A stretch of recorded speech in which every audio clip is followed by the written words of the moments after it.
Michelle, please call the roll of members. D'Amico? Here. Troyer? Here. Salvatore? Here. Mancini? Here. Bergia? Here. Powers? Good. Item 2 approved. Higgins? Here. Okay, we'll go to item 2, approval of minutes of preceding meetings. Regular caucus meeting held on February 4th, 2015. Move to accept as printed. Support. Motion accept as printed. Properly supported. Under discussion. All those in favor of the motion signify by saying aye. Aye. Those opposed, the ayes have it. Good. Item 3, discussion. Number 1, economic development presentation per Mayor Coyne. In attendance, Economic Development Commissioner Mike Dolan. Mr. Chairman, if you would provide, Mr. Dolan has provided an outline of some of the initiatives that we'd like to undertake. The Chairman will also allow him to explain his document presented this evening. Absolutely. Good evening, Mr. President, ladies and gentlemen of the council, Madam Clerk. I'd like to begin, these are just some proposals or program initiatives that will be followed up, if approved, legislation to outline the finer points of the programs. It's important to note that the community development aspect of the Economic Development Department, when we came in last year, there is no programming to assist any residents in the community whatsoever. The residents in your community are wholly dependent upon Cuyahoga County for any programs that might be available. I would note that last year we did pass, the council did recognize the loan program, the Heritage Loan Program. Several people did inquire about that program, but it was incredibly cumbersome with respect to the requirements on what you needed to do to participate. And it was a very high-end program, and many of the homes in Brook Park didn't qualify. For example, if you had aluminum or vinyl siding, you were excluded from the program. And it's important to note that if you saw today's paper, the city, we just put in a grant request to Cuyahoga County, Councilman Miller's here, for 36 or 38 homes that are in the foreclosure vacant process. Many of those homes, that's off a list of over 300 homes in your city that are vacant, being foreclosed on.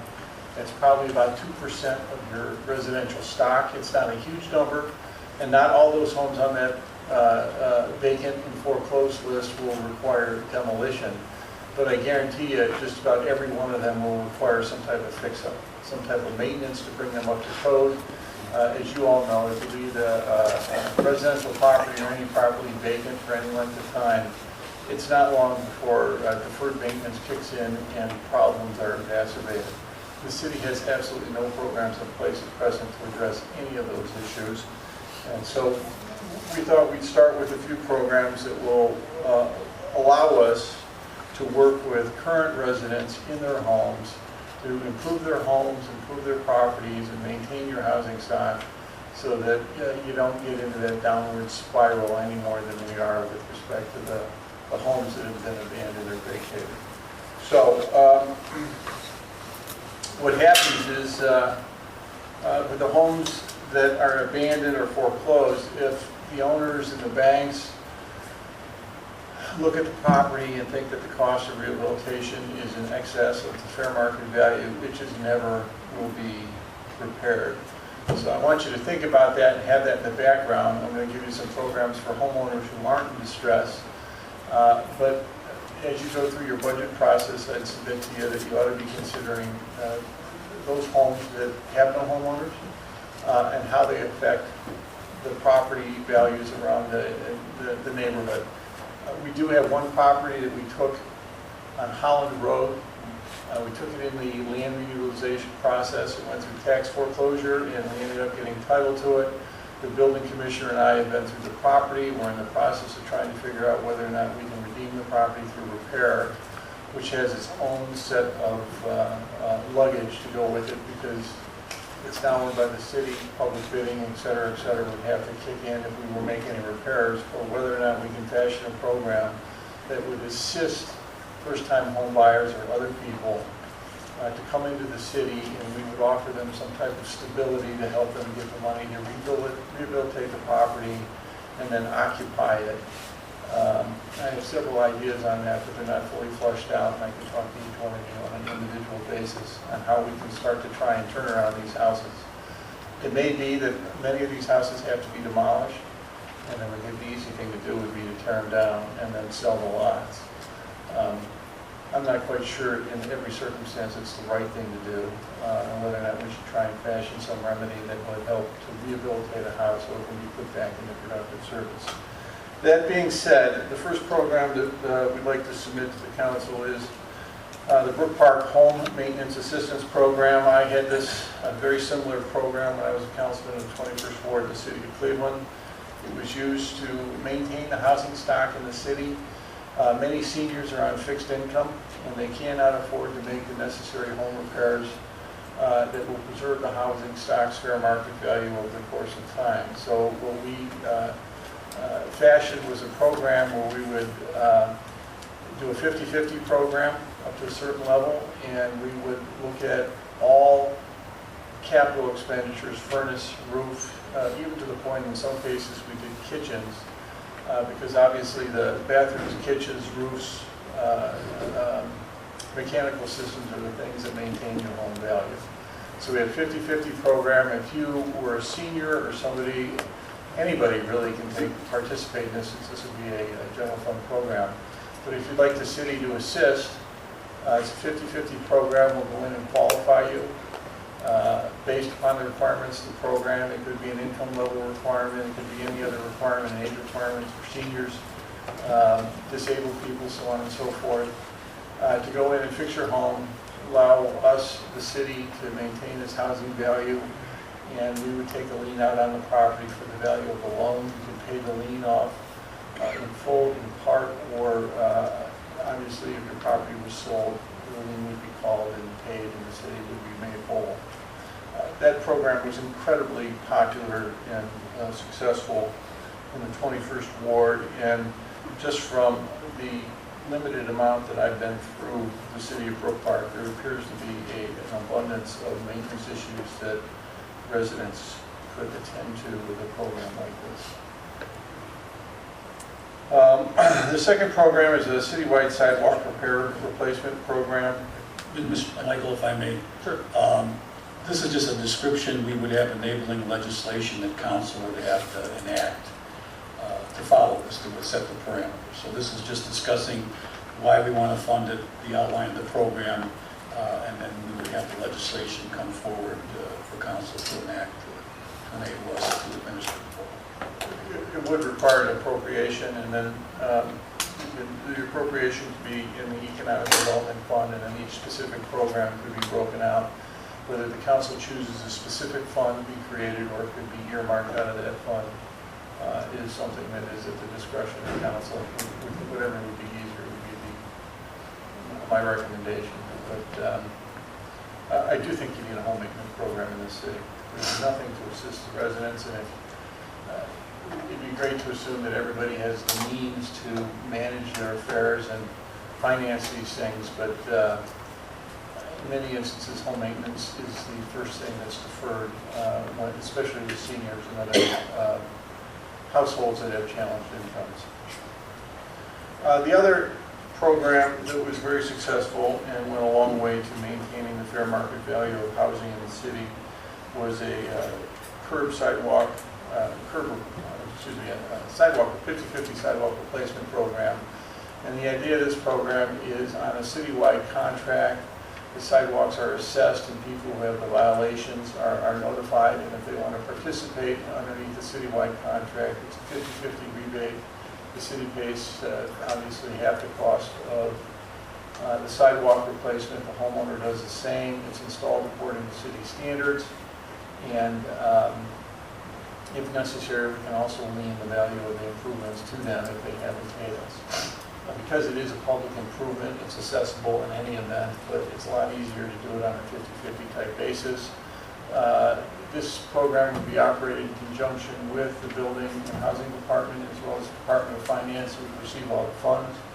And it's simply the record keeping and logistics of it would be done through the Department of Economic Development.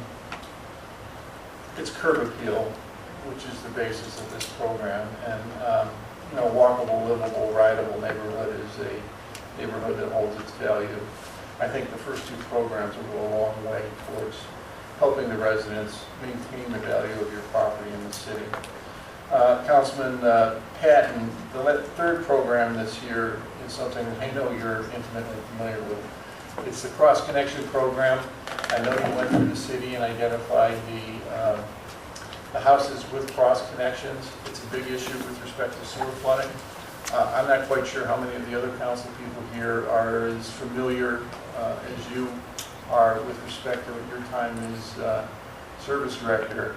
But it's a problem, and there's nothing worse than having repeatedly flooding basements, stormwater issues, so on and so forth. It has a lot of appeal to those people who are affected, so we also devised a wastewater cross-connection elimination program. I've got calls out to NEOR SD for assistance, any assistance that's available. Unfortunately, it's the only assistance appears to be phone calls and well wishes. So if the city wants to address the problem, this program would be instituted. We build upon the work that was done prior in identifying the houses. We identify the basic cost, and if willing residents are present, then we can either fashion a 50-50 program or some other type of shared cost in order to eliminate the need.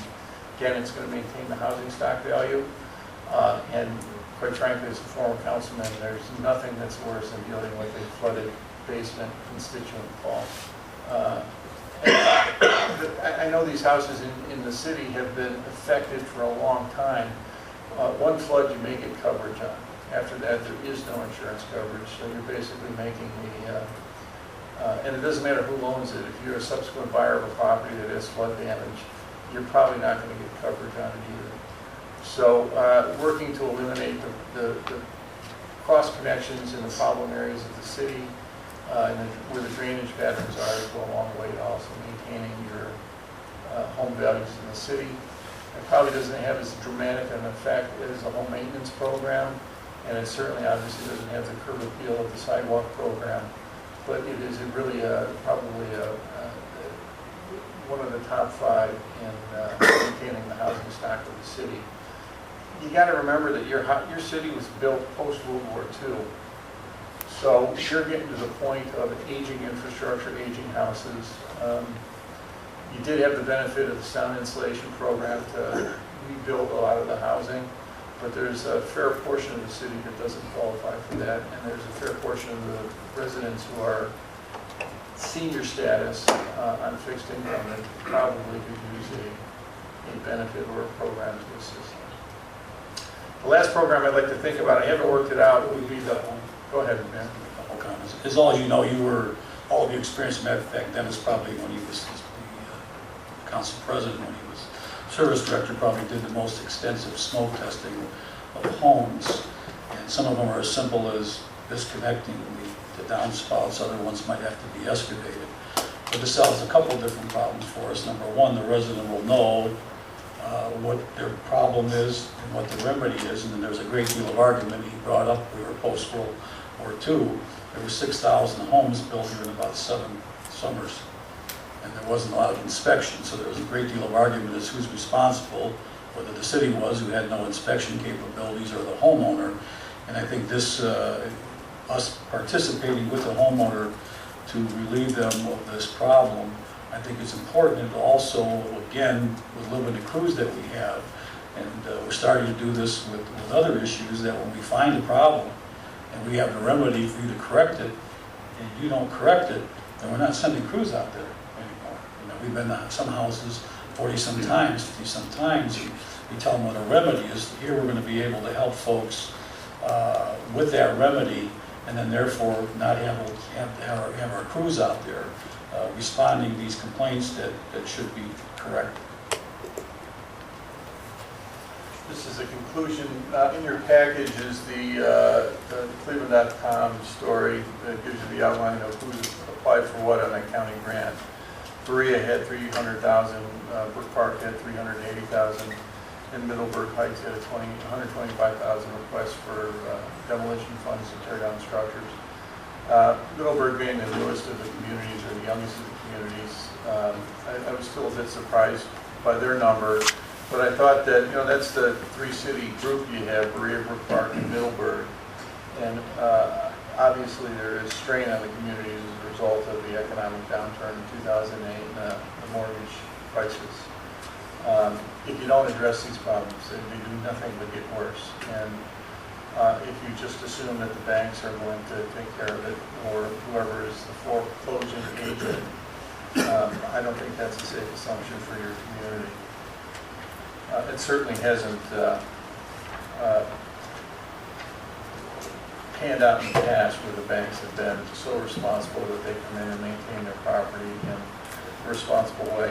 The last thing I'd like to point out is I included the slideshow that we had at the town hall on economic development and the challenges that the city has faced. And the reason I did that is I want to respectfully submit to the council that this city since 2000 has hemorrhaged payroll tax dollars. And about somewhere around 2008, 2009, we really stopped going out and being aggressive in economic development. And it was communicated to me later last week, earlier this week, that geez, we don't really need to address economic development. My God, we just got out the car dealership, we got Harley Davidson coming in, then we have Roses. I'm thrilled they're all here. Roses does not have full-time people. I think they have 2 full-time people in Roses. Love them for being in the shopping plaza. They are not a significant contributor of tax dollars to fund services in the city. That's the same thing with Harley Davidson. In order to take you back to just what you were receiving from Ford in 2000, you'd have to have 257 of those projects to equal the tax dollars that we lost from the Ford retrenchment. Just to get back to 2005, you'd have to have 148 Harley Davidson projects. They're great projects, but this city needs to roll up its sleeves and work hard and smart about how we go after attracting people. We have put that together. That's the genesis of the brownfield remediation program. It's the genesis of other strategies we're using, trying to attract companies like Bennett's. But without assistance, without tools, we might as well be tilting at windmills. And so my response to the constituent that said the city doesn't really need to address these economic issues is, if wishes were horses, nobody would walk. Wishes are not horses, and if the city wants to even regain a small part of the economic base that it had, we have to work hard and figure out a way to partner with the community and improve our assets, which is land and location and transportation, so that we are attractive to new and even existing businesses in the city. Mr. Chairman, if I may. Yeah, go ahead, Mayor. To follow up on that point, Harley Davidson would not be here without some incentives. Competition, and we're at a critical point right now, and while the dealerships that have come in recently were not of our work, Metro, Lexus, and Toyota did locate there when we started the Brook Park Road corridor redevelopment. And where we're at right now, from 150th Street to Henry Ford, I think present the biggest challenges to us in redevelopment. And I think it's going to be necessary to have funds from a standpoint of not only to incentive folks to do things, but in being able to offer assistance on brownfields.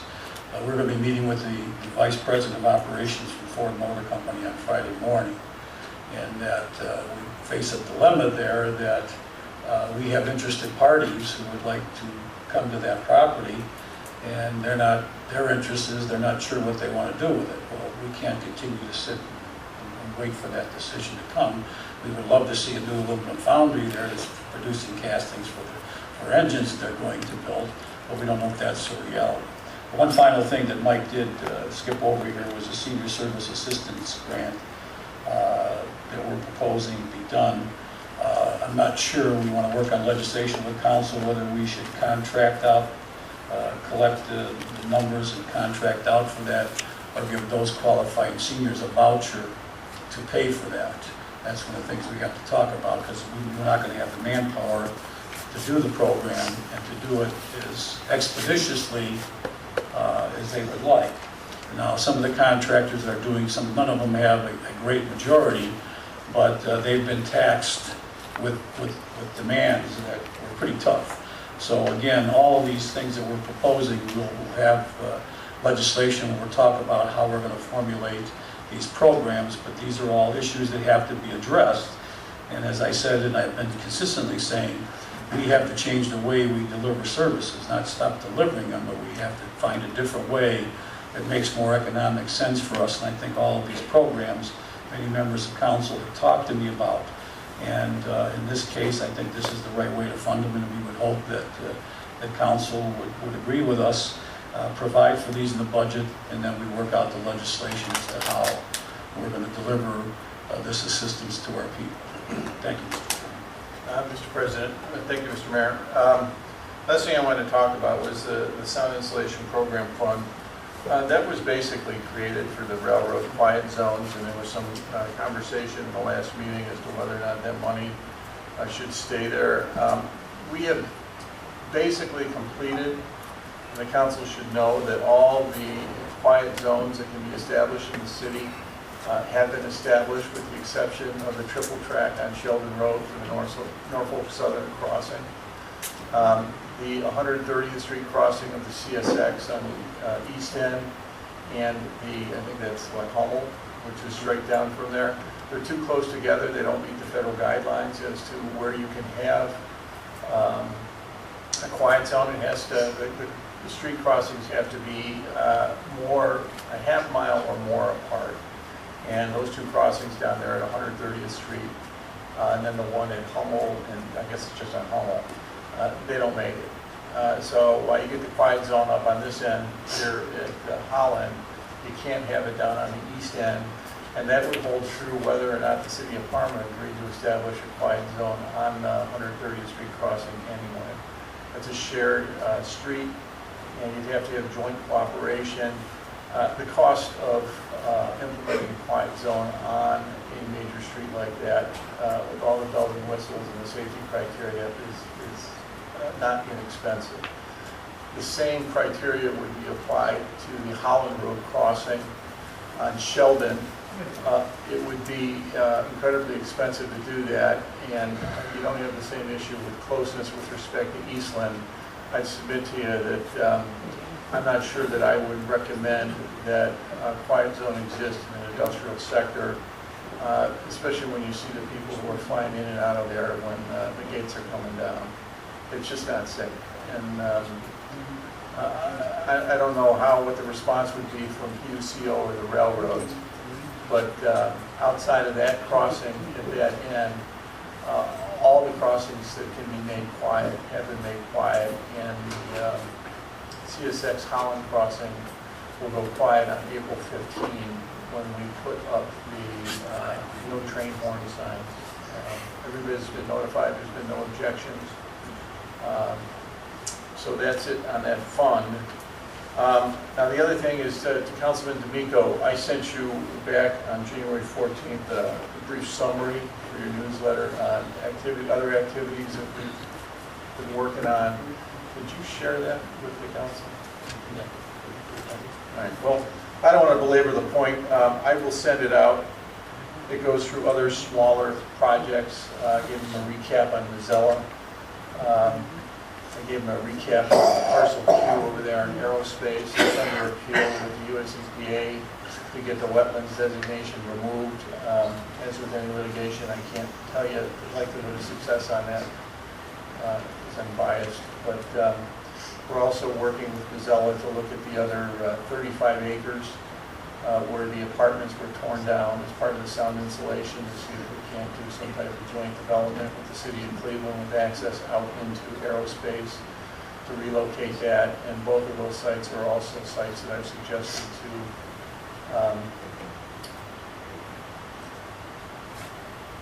the brake company in the area is Bendix. as potential sites as well. I've also suggested Ford Motors casting site, that's, you know, bushes with horses, I wouldn't be walking. So other areas that are in here, I'll send this out, it gives you some other stuff that we've been working on and have worked on in the past year, and if anybody has any questions, you're free to call me. The last thing I'd like to point out is Jim White did sell the majority of his property on the north side of Brook Park Road, and the owner of the property, R.L. Wers, is going to put an addition on the crane company that's on the western portion of that property, and has approached the city for assistance in demolishing the Quonset hut. He's currently doing an asbestos survey, and fingers crossed, if there is no asbestos in the Quonset hut, I think the cost would be very marginal to take that building down. His goal is to construct a 30,000 to 40,000 square foot warehouse facility, manufacturing facility that he could lease out to attract a tenant. And it's interesting and of note because those are exactly the types of buildings that the city lacks.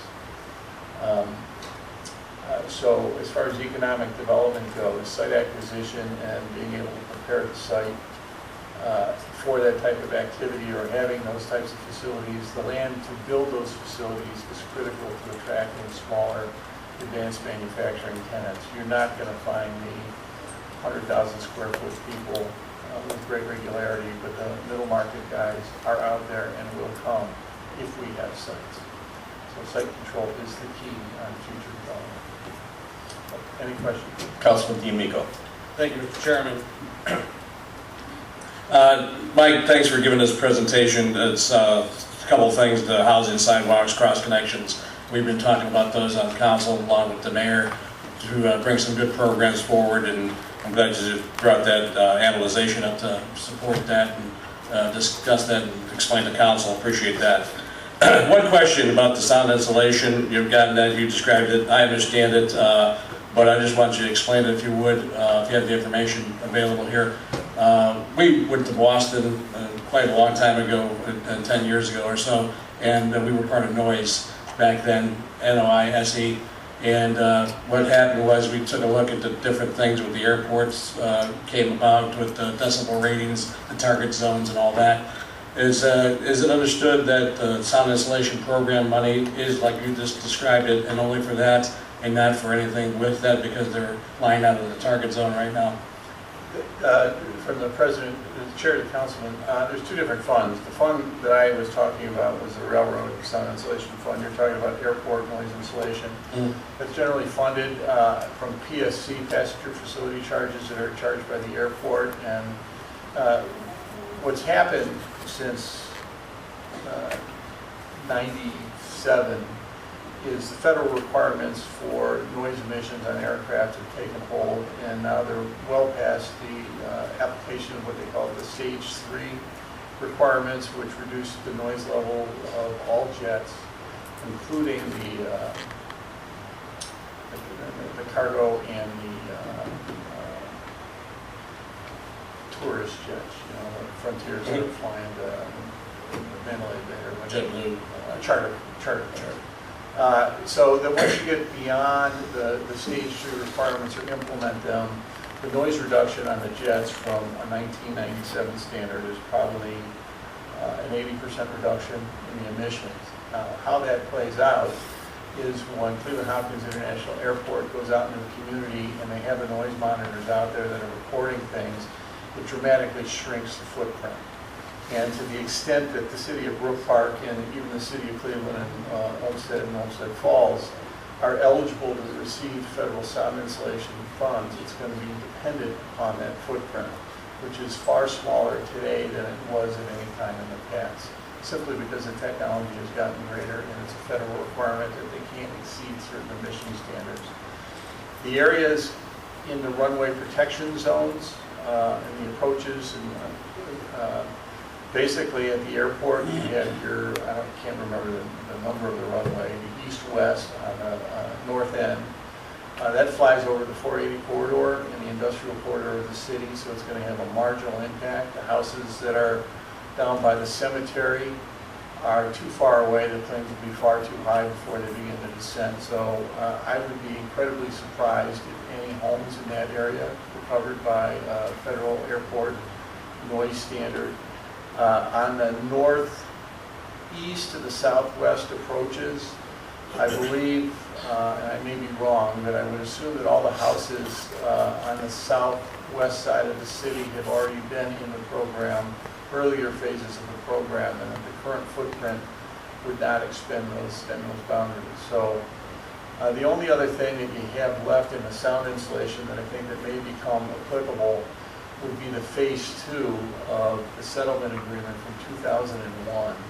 There was a portion of houses that were to have been completed or purchased in the city,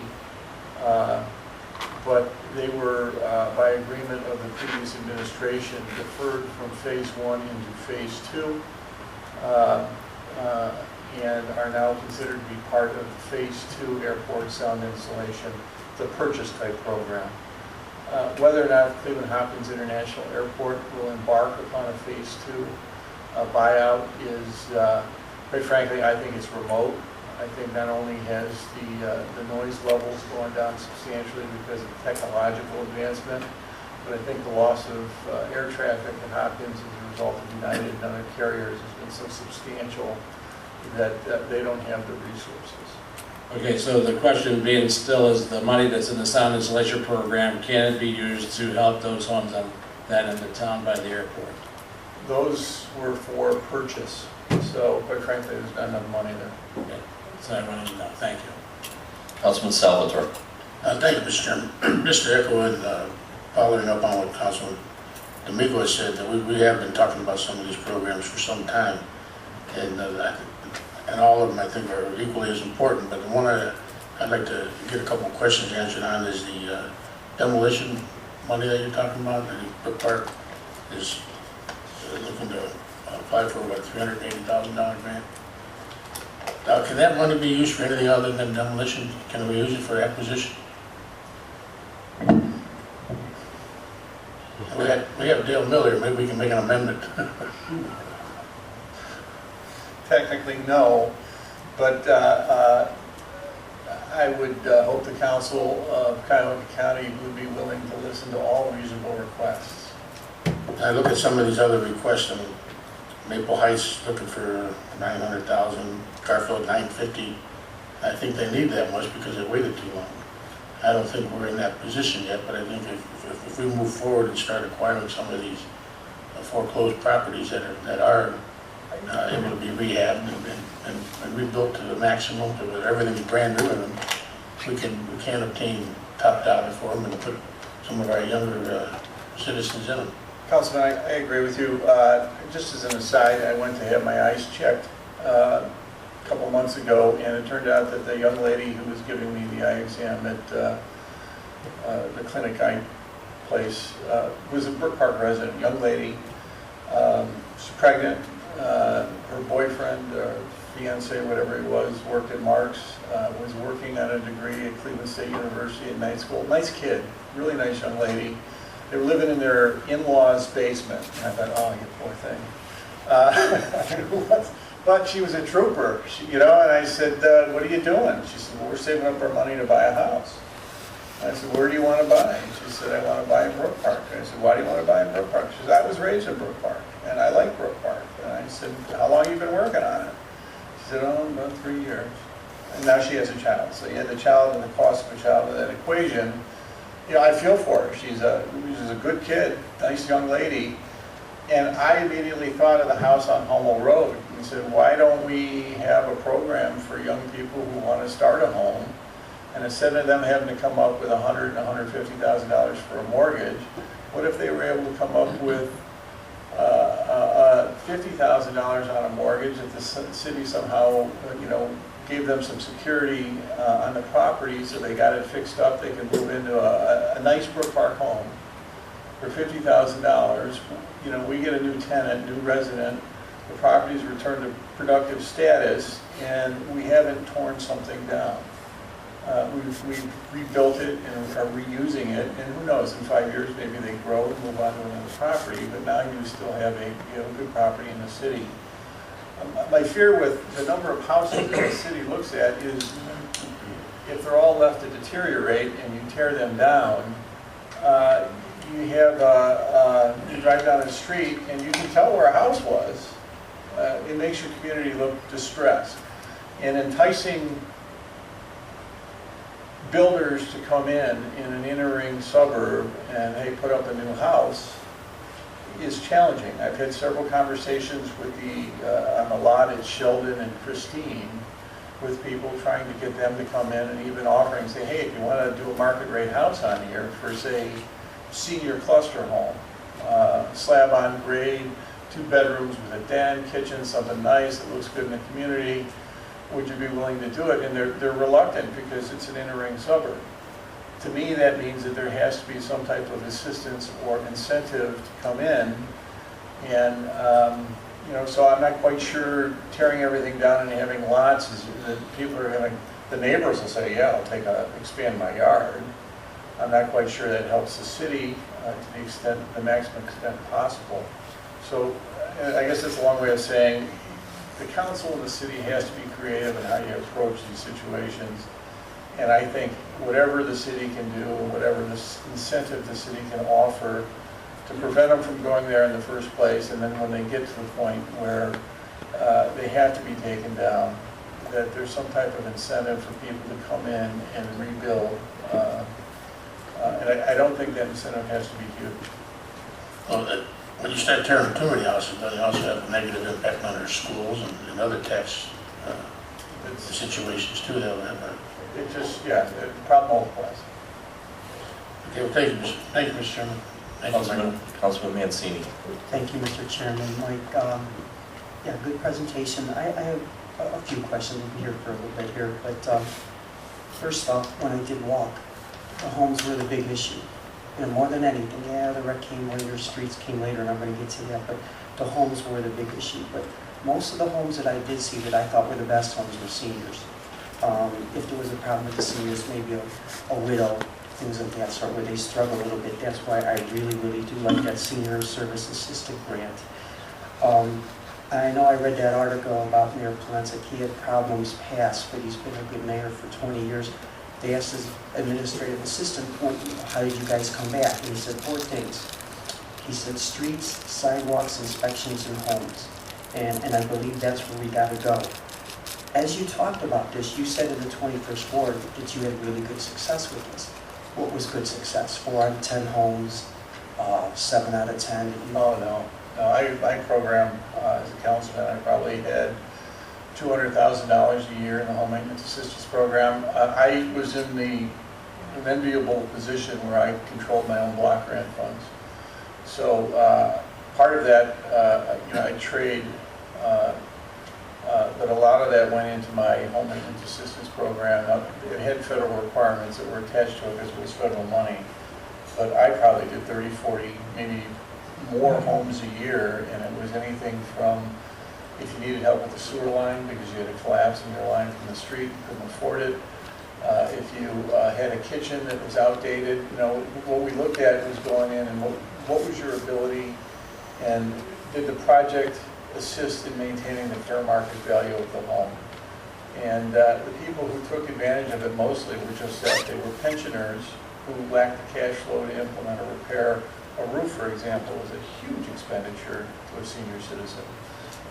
Furnaces, emergency type things were always available. And where possible, I would take liens on the property. If they had no means of paying it back, I would apply a lien on the property so that, without trying to be morbid, but if you're a senior citizen who's 75 years old, say you're a widow or a widower, I just had a hard time. If I had the ability to help them improve their standing of living, and then at the end of the run there, at the end of the day, and the property was going to be sold anyway, I could collect my investment back and still have a productive house and apply that money forward. Right, did that apply more to seniors, or did that apply to what I see more on my home maintenance when I have to call Ted, our building commissioner, would have to let him know. Most of the time, it's that age group between 30 and 50. You know, they're on the go, kids, everything. Well, they're kids, yeah. Uh-huh. For this program, it would be the latter. I think the city should try and look to fashion a program that would be as inclusive as possible to allow the greatest number of people to take care of those critical repairs that are necessary. I even had a paint program. I don't necessarily, if the council wants to, we can try and reinvent that wheel. But, you know, siding, things like that, if people need to have it done, I think, you know, these applications can be made, and I think the ones that who are willing to put their 50% up, and they want improvement, say it's windows, say it's a furnace, say it's, you know, some other type of improvement, I think they're all good, especially if the city's going to be made whole. Okay, two more things real quick. Just real quick on this railroad too here. I noticed Ingle Road here, which is in my ward, was never really mentioned. And is that because of it's too close to Holland and too close to the Hummel Road, No. that sound? No, technically, well, the Norfolk Southern line And that's it? has two crossings, two at-grade crossings, which is Eastland and Sheldon. Everything else on the Norfolk Southern line over there is not at grade. To be perfectly honest with you, if, first of all, the Sheldon one is shared with Berea, so Berea would have to agree to come in on the cost, but you'd probably consume the entire sound insulation fund trying to create a quiet zone at those intersections, which are pretty dangerous to begin with.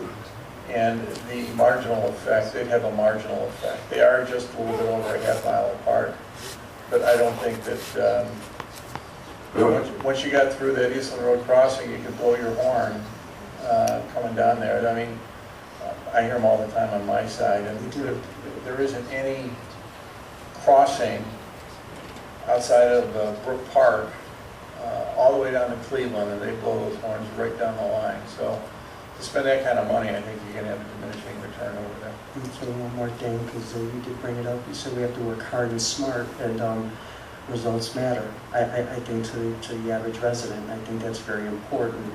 And so there's a lot to look at that with transferring that. So, but that's all I have. Thank you. Thank you, Councilman. Councilman Higgins? Thank you, Mr. Chairman. This might not be for our Economic Development Director, but maybe the mayor, either or. You know, we talked about Brook Park Road from 150th angle. I agree with you. That's probably the next target area for you, Mr. Dolan. I know previously when the mayor was here, he had conversation, I believe, with Mr. Liptak in regards to, he owns a large parcel up there. And maybe has a history of maybe being somewhat difficult to deal with at times. But I think the mayor might have had something worked out. I thought at one time potentially that maybe we'd put in some type of infrastructure, an industrial parkway or something down there. Didn't know if maybe somebody could share if anybody's reached out to Mr. Liptak and get his thoughts and if he's got any plans for his property. I personally think it's an eyesore from 71. As far as I'm concerned, he's got a billboard on top of a pile of gravel, pretending like it's a semi parked up there, but it's a damn billboard. But anyways, I didn't know if anybody had any conversation with Mr. Liptak. Yeah, we in regards to had, what he's gonna at do. one time, we were trying to create a supplier city for another company.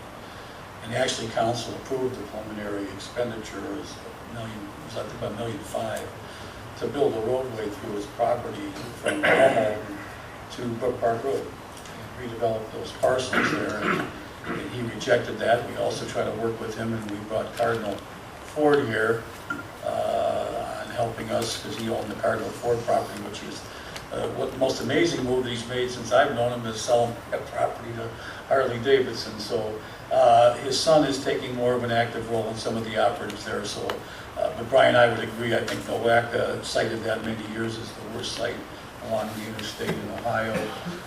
As you know, he's got some unique grandfathering issues that are there, but we're going to continue to try to work on that, and that's why we're going to need the incentives to get some of these things going down in that particular area. As you're correct, council actually did preliminary approve some money to build a road there. Okay, I see a former state rep, Rocco Colonna's son's out here. I tease him all the time because his father, when he was a state rep in charge of the highway, had some trees he wanted me to plant to beautify that section over there. And when I find out they were coming in a 5-gallon bucket, I laughed and said I wasn't gonna plant them. Well, I planted them, and if you drive by there, because of the grade is a little higher over on that property from 71, you actually go by there, you'll see some trees that I planted probably 30 years ago that Mr. Colonna secured for us as part of beautifying that highway. Some of them, believe it or not, are 8 foot tall or so. Some of them didn't survive, but that's actually what that purpose of that was, to try to hide that eyesore over there. One last comment, Mr. Dolan. I know the majority. I just want to jump on that.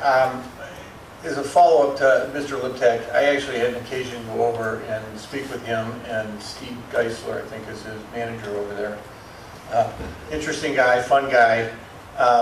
We had a pretty good conversation about what to do with the property. I was trying to pitch a Menards kind of big picture type thing, and I like Mr. Liptak because he's just like my dad was. He's a little bit rough around the edges, and I had I didn't want to turn my back on him for fear he'd kick me in the backside. But, I have an outstanding and regular date to go to coffee with him, and so I plan on working on him. His plan for succession was to leave the land for his kids and grandkids, to which I respectfully suggested to him that it would be a greater monument to his legacy if his grandkids and kids could come and see what he did to better the community. Which, as corny as it sounds, I don't think the idea was lost on Mr. Liptak. So it's a work in progress. He did commit to me after I pitched that grand idea, the vision, the monument of Mike Liptak, that he would, as soon as the spring came, that he would clear all the weeds and trees from the old Holiday Inn site and would work to clean the property up so that it was not such an eyesore. I understand. I just stopped in the week before last, and he's down south.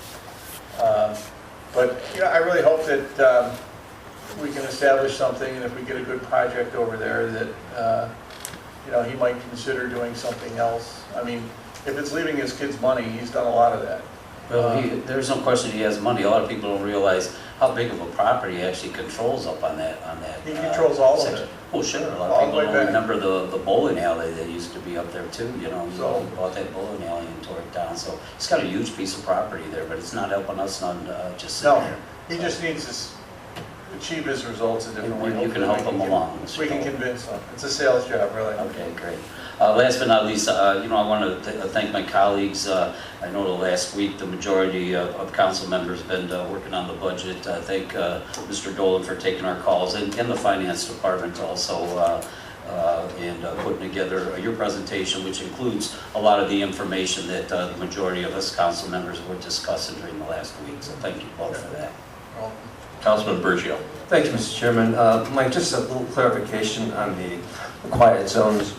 Are you saying it's not permissible for one community to go half and half with another community for quiet zones? And the Ultra Virus Act, is that, can you explain that for me? Yeah, Ultra-Virus Act is, an Ultra-Virus Act is an act that is performed that is outside the legal authority of the person performing it, generally a corporation or a municipal corporation. That is in there because, for example, the CSX crossing in Smith Road lies solely within Middleburg Heights. And since all four corners of that crossing are within Middleburg Heights, it would be an Ultra-Virus Act. I mean, you could probably have an agreement with Middleburg Heights to spend your money on their railroad crossing. I'm not quite sure how that would fly, but you couldn't do that unanimously, and so that would be it. That's an Ultra-Virus Act. We couldn't do that? It's not permissible? You could give your tax dollars to the city of Middleburg Heights. I'm not quite sure they need it, but they still would have to approve instituting. I thought we had an agreement several years ago. Didn't we do something like that? You had Some discussions with we had the service legislation. director. There were discussions, and then the city engineer and I looked at it because we thought that I asked him to check the boundary lines of the municipalities because I'm really not Irish, I'm Scottish. And a couple of you might figure that out, but, so I didn't want to pay more than we should pay if we were going to institute a quiet zone at that crossing. As it turns out, all four corners of that crossing lie within the city of Middleburg Heights, and the city boundary is about 50, 75 yards north of the crossing. I don't think Middleburg Heights is going to quiet zone. No. They're going to make changes to the bend as you come around and head north, but those changes don't include double gates and all the other sound and safety requirements that would be necessary to get an establishment there. It does affect our residents on Wolf Road. Sure does. And Middlebrook Boulevard and It sure Michael. does.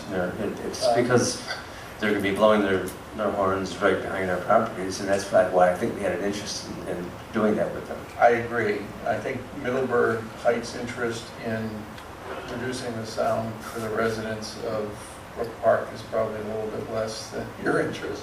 Well, we're going to have the quiet zones at, what you said, April 15th. On at Holland, the same time in Holland. Yeah. But they're still going to be blowing the horns right after that. So it's still, Well, it's better than nothing, but it's still going to be a problem for our residents. It is, no doubt about it. And Middleburg Heights wants the quiet zone, the Smith Road crossing, and the city of Brook Park wanted to partner with them. I'm sure they would welcome that. Will they do it on their own? I don't think they will. And the other question I had is on the home maintenance assistance program.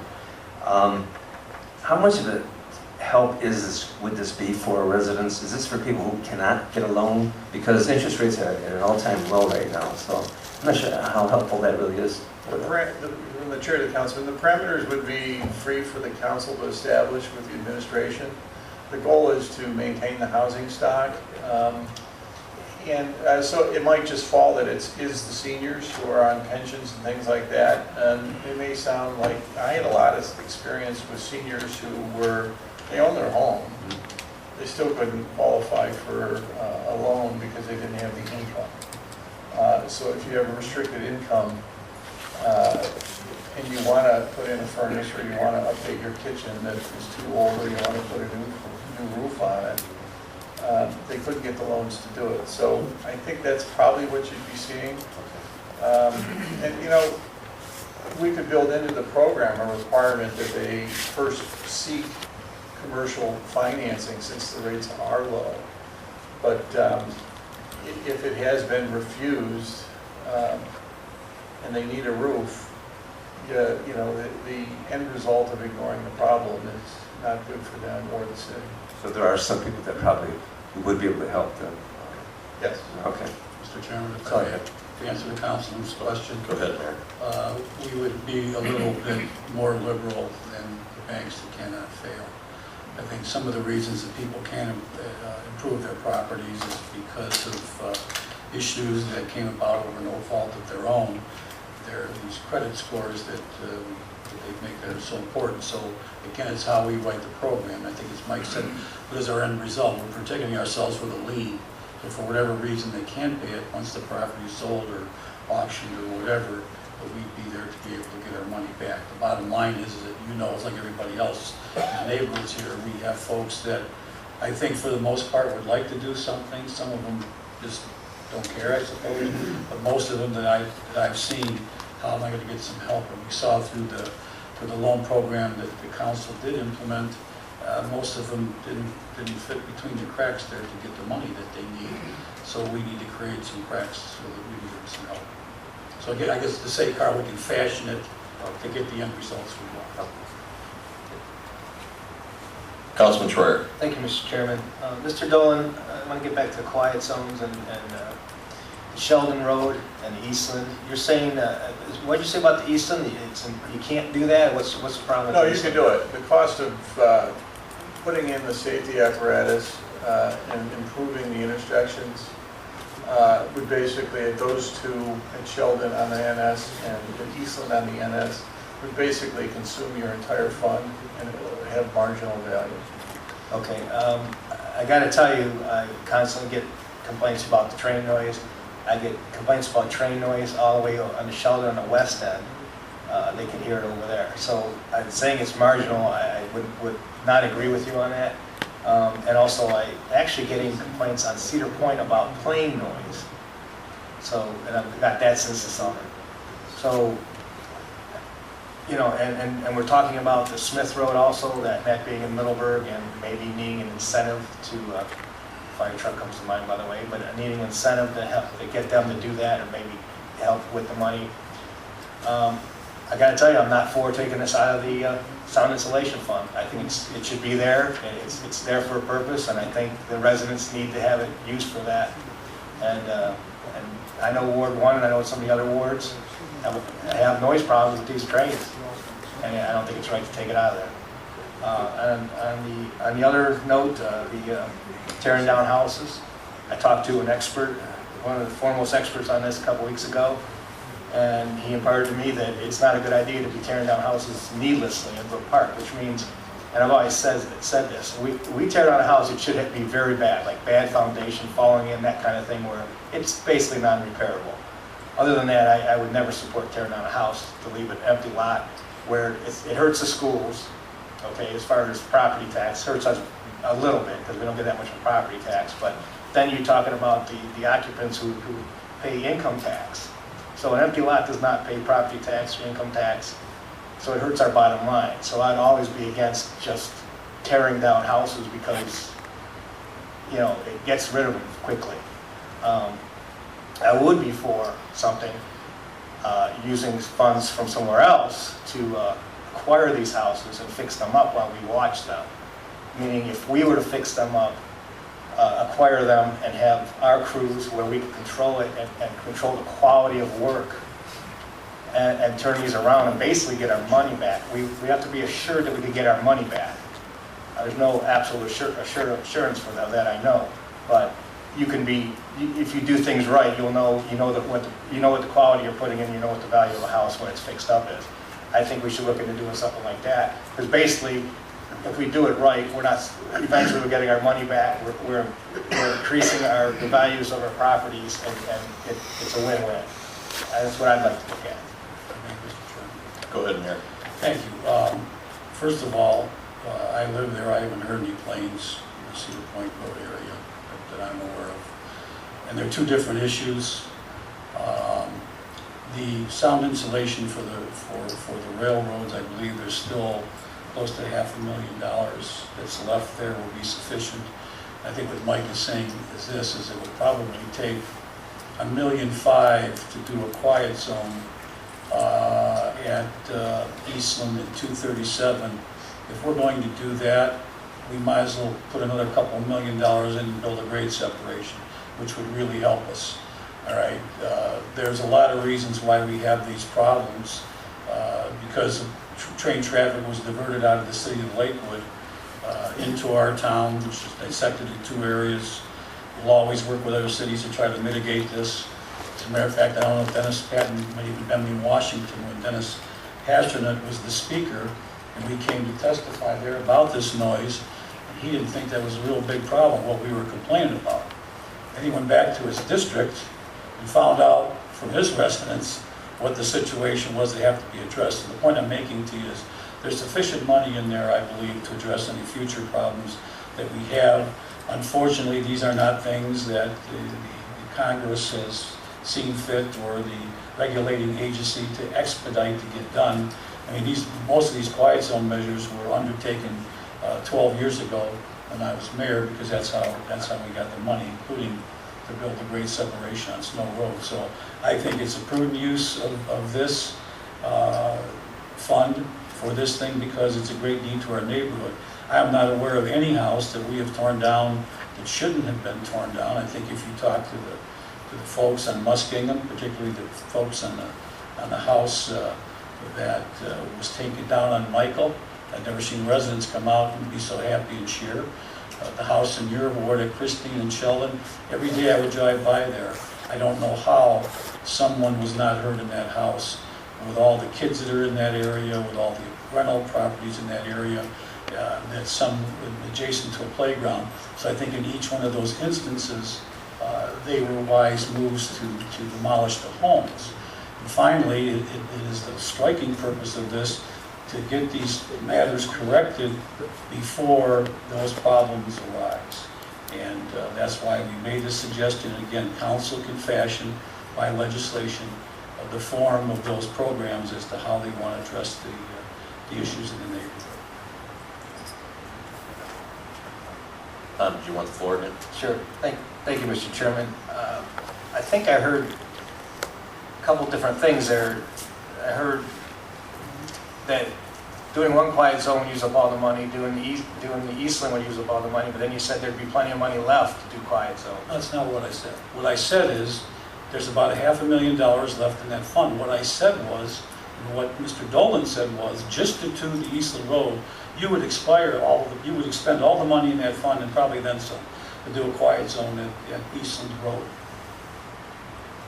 So what I'm saying is, if we're going to invest $1.5 million, $1.6 million, whatever it may be, even if they'll allow you to do it there, for the number of tracks, I would seriously doubt that they would, because there are signalization problems that we're working on with ODOT right now. It would make more sense for the city to entertain trying to working with the railroad and give federal funding to do a grade separation rather than a quiet zone. That's what I said. Okay, well then we should probably leave the money in there for that. No, we should not. Two separate issues. Councilwoman Powers. Thank you, Mr. Chairman. I guess my first question would be, given everything we've heard over the last year about our finances, that why would we want to go into the housing market? And why would we want to become a banker for the housing market? I haven't heard anyone talk about home equity loans. So these people that have their home and can't afford a roof or a furnace, they can get a home equity loan for the same reason that you're saying it would be profitable for us. They can get a home equity loan, and any money that they owe when they die comes out of their housing. So there is available ways to do that. And as far as I'm in Ward 3. Ward 3 has West 130th Street at Hummel, and you're talking about going down and helping Middleburg out. We have very few houses down there. We have the houses at West 130th and Hingle that are right on top of the railroad track. They need sound insulation there. They need that crossing. And you say you can't do that because of the track up on 130th that is partially Brook Park and partially Parma. Well, the houses are down at Hummel Road, so they would be benefited greatly to have a sound quiet zone there. And as far as the sound insulation program, when it was first started, it was started for the airport noise. And I don't care if you have jets that make less noise, if you have fewer planes flying over the house. If a plane is flying over your house, you know that you need that sound insulation program. And my area is Fairlawn, where there's a lot of houses over there that did not get any help with sound insulation before. So if we're going to use that money for anything, it should be for just what it says, sound insulation for the railroads and sound insulation for my people in the Fairlawn area and for the people over by the airport that do have planes going over their house. And I can watch planes at my house all day long going out over the fields, and I don't get that much airport noise. But I've also lived in a flight path before. And if a plane goes over your house, everything stops. Conversation stops, television program stops, everything stops, because you cannot hear with those planes over your head. So we don't need to take our sound insulation money for anything except sound insulation. I don't believe, with the state of the economy of this city, that we're going to be arguing budget now, that we should be going into the housing market. Yes, it would be nice if we could fix up every house in Brook Park. It would be nice to have it better. But, and as far as you're talking about fixing up the brownfields and so forth to get somebody else to come in, let the brownfields, let Ford clean up its own property. And because if you clean up their property, you're not going to get anything in there that it's their property. And they are the ones that control who comes in. So, thank you, Mr. Chairman. Councilman D'Amico. Thank you, Mr. Chairman. Not a statement or question for or against, just asking this question at this point. Back in the day when we started this trek on the quiet zones, some of us on councils, there was some understanding that if you took a cul-de-sac street like Hummel Road and made an industrial parkway entrance from West 130th and kept it open for the residents on the other side, you get $250,000 for each one you cul-de-sac. Do you know if that's still available, Mike? Just curious. I'm the chair of the council, but I do not. Okay. Thank you. We need a motion this was discussed. So made, Mr. Chairman. Support? Motion made, properly supported under discussion. All those in favor of the motion signify by saying aye. Aye. Those opposed, the ayes have it. We go to item number 2. Thank you. Thanks, Mike. Rubbish presentation for Mayor Coyne and Attendance Service Director Kay Lou. Thank you, Mr. Chairman. To preface Lou's report, we also have the principal with the Public Services, Dave Kidder here. As council knows, we reduced personnel in the service area to the tune of about $650,000. Some of that was in sanitation, but it was across the board reduction. And so we began to have talks with our provider, who has a contract and option year left with us, about providing those services. And as I said before, we have some decisions to make here as to how we're going to go forward and deliver those services. We think most of the savings has been captured in the personnel area. Now at issue is we haven't got into our budget yet is our capital, and we have the expense of leasing the trucks and the cans that we use. And if we're going to go forward in this business, we're going to have to probably invest another over $1 million in dealing with the yard waste. So it's under that umbrella that we're kind of weighing this decision. So I'm going to have Lou give an analysis, and Mr. Kidder is also here to answer the questions you may have about the proposal that's before us for determination as to how we're going to proceed. Thank you. Thank you, Mayor. Lou? Thank you, Mr. Chairman, Council, residents, fellow directors. For you, I dropped in your mailboxes this morning or this afternoon a little packet put together, cover letters from Mr. Kidder and myself. Agreement. We've been talking for several months on this, weighing out either way, talking to the union to get their feelings and their proposal. And what, as you know, we are in an agreement with Republic now is for our tipping fees for getting rid of our recyclables and our solid waste. And what we came up with was a 5-year deal here with them purchasing our garbage trucks, the automated garbage trucks, and a credit adjustment of $150,000 towards the service. On the second page, you can see what it breaks down to per home, where it says net amounts, first year through the 5th year, $14.40 per home. We estimate if we were to continue to do it, it'd be probably another $4 to $6 per home for the city to go ahead with the capital part of it.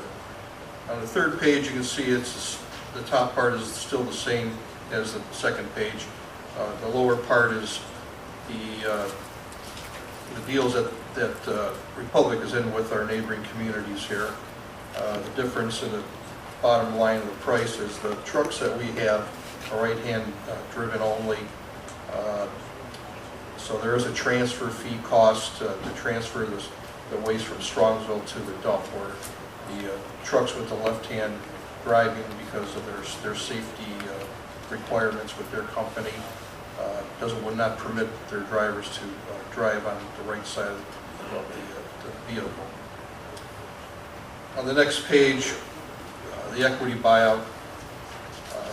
When the city purchased these trucks in September of 2012, as you can see, between the trucks and the containers, it was close to $1.6 million. We figure some depreciation on it, 25%, figure 10% per year, and gave the value of the equipment close to 1.2. We still owe close to $900,000 on it, with the monies offered for the equity buyout of $150,000. It brings us down to $1 million. Okay, we estimated to stay in business. As you know, our workforce is getting older. Last year, I had several of my rubbish men, laborers that spent their summer and fall in physical rehabilitation because of getting injured on the job. Some of them were from garbage.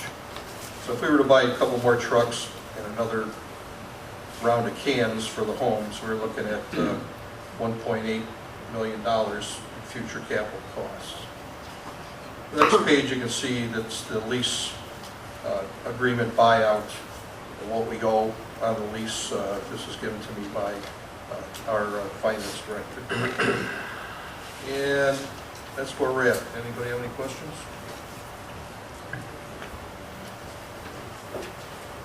Councilman Mancini. Thank you, Mr. Chairman. Lou, when you say you had guys getting hurt, I'm not going to throw out the fact that I was on that job, but I don't care if you're a dock worker, or if you're a stock worker at UPS, whatever you choose to do, there's all different ages, people get hurt.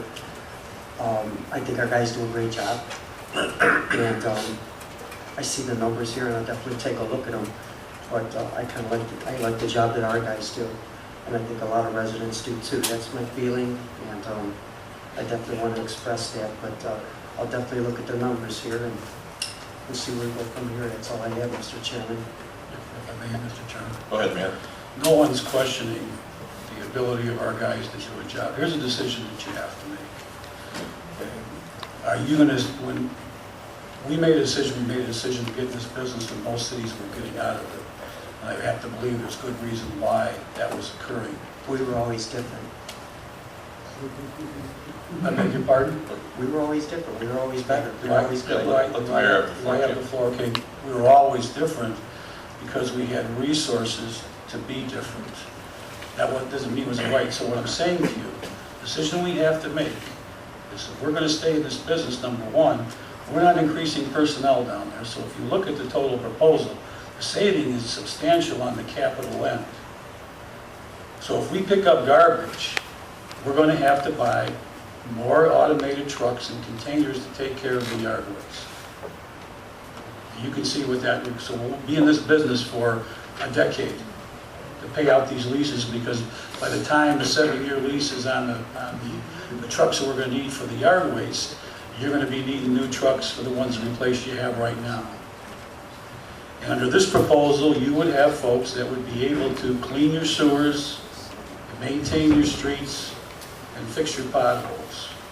So if we operate the way we are operating right now, you're going to limit the service director's ability to do that. So the fact of the matter is the quality of the service, I'm not aware is any different. Okay, our workers will be out there doing work that needs to be done. If there's an argument about that, I would like to hear it. But that's the kind of capital requirement that you're going to have to make and really tie this city up for a long, long time, where you may never be able to breathe at the end of the tunnel. So this is a comprehensive proposal. It has nothing to do with the quality of work of our people. That's not a question or even a debate. Councilman Schroeder. Thank you, Mr. Chairman. I'd like to make a statement first. I can't, well, let me ask a question first. to Service Director Lou, Mr. Kayat, sorry. Did anybody look into privatizing only the yard waste and the bulk pickup? Did we look into that? Because I cannot, my statement is I cannot believe that with the equipment we already have and the setup we already have and our people, that we can't be competitive on doing the regular garbage. I can't believe that our guys can't accomplish that and make it worthwhile for us. I think the problems come in the workman's comp and stuff when you got the bulk and you got the yard waste, and maybe we could contract that out and they do it differently. Maybe they would be their people lifting it up. I know this is for automated, this version here, but do we look into just doing it for yard waste, contracting that out? I think we should do that. Thank you. Okay, well, let me give you a comparable cost. Okay, 2014, it cost us about $187 a home with us picking up our garbage, paying for our gas and everything else. It's estimated 2015, if we make the capital improvements that we have to make, it's about 206. And this proposal, that's a house, this proposal is about 173.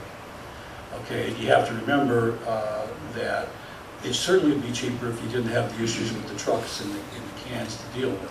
So what I'm saying is, we are addressing our operational deficiencies here to a very strong point. The issue is the capital demands. To give an example, if we have to buy these trucks right now, given what the engineer has given me, I made a note to myself, we're probably going to have, if we add this in there, after whatever commitments we have for right now on leases, have about $600,000 for the capital needs of the city for 2015. That's not really sufficient to do anything. So again, we've been spending most of the time dealing with the operational side. We have to start thinking. So the real savings in this to us is on the capital side, the ability to perform a multitude of services that we're not performing right now. Councilman Schroeder. Thank you, Mr. Chair. Again, through the chair to the Service Director, Mr. Kayak. My question to you is, have we looked into privatizing the yard waste pickup? And do we need any capital expenditures to do basic garbage pickup, not including yard waste, not including a bulk pickup? Your answer to that question is no, I did not go out and seek to split it all. Okay. Those trucks have a life of probably about 10 years. Then you have to start rotating. After 7 years, you should buy one, 8 years, buy another one, 9, buy another one, to rotate them in and out. As far as the rear loaders that we have, the average age of our rear loaders are 12 years. We have a couple that are 27 years old. The newest one was bought about 5 years ago. We do have a fleet of those. They're not very dependable. I asked my head mechanic to be here this evening, but he was not able to make it. I think that it gave me a little bit better idea on that. But no, we did not look at bulk only, nor did we look at yard waste only, and I don't even know if someone would come and want to do that. But there's no immediate capital expenditures needed. The answer to that question is yes. There's $230,000. Point of order. Go ahead, finish that. Go ahead. Well, capital expenditures, we still owe almost $900,000 Okay, on yeah, trucks. just to pay for the trucks which we already have, right? Yes. But we're not in immediate need of any new trucks or cans, besides maybe for the smaller ones, for No, and if we the could- basic garbage. You're correct, no. Thank you. If I may, Mr. Chairman, Go ahead, man. there's $230,000 that'll come out of your capital fund this year to pay the lease for the trucks. The answer to the question is yes. Councilman Bergio. Thank you, Mr. Chairman. I'm always a little bit skeptical when we're getting things like this, because sometimes it looks rosier than what it is, and that may not be the case this time. But I remember when we were contemplating the automatic trash hauling several years ago, I think we were under the impression it was going to save us about $1 million, if I'm not mistaken. I don't think we've even come close to saving that much, although I think we're saving some money on it. But my question is, we would be buying all Republic would be buying all new cans. Is that right, Lou? No, Councilman, they'll be taking over our cans. Oh, they'll be using our cans then? Yes, sir. Okay, but that answers that question. Would we be losing any service workers? Is that part of this plan too? No, not at all. Matter of fact, you'll have a better service department because you'll have the individuals that will work on our sewers. The sewers have been neglected. I stick cameras up the sewers to see what's going on, and you would be astonished what you see. I can imagine. And also our roads, as you look out, I know you drive around, councils all, their concerns are with the roads, they're popping like peanut butter. And luckily, this year, 237 is going to be worked on by the state. So that's going to help us out for quite a number of years to come. But our roads, we are in conversation with Snow Road. Probably our city engineer will have a report on that during regular council meeting. But the side roads are in bad shape, and we will have crews to get them back in shape as we go. But no, nobody's going to lose their job. We're not going to sub anything else out for the remainder of this contract. We met with the leadership of the union the other day and wrote up a draft for them to meet with their men and discuss it. I don't know if they have done that as of yet, but we're just bringing this to you, what we have put together so far. I appreciate the information. I'd be interested to see what their take is on this too. I haven't really talked to them about it, but are these one-man crews, one-man trucks? The automated? The ones that we will be, if we do this, pursue this? Yes, they are. They are. Yes. And the costs are $14, $14.40. Will the residents be paying that, or is that just a figure of what it would cost per home to do this? No, that's going to come out of the general fund, Okay. like it comes out now.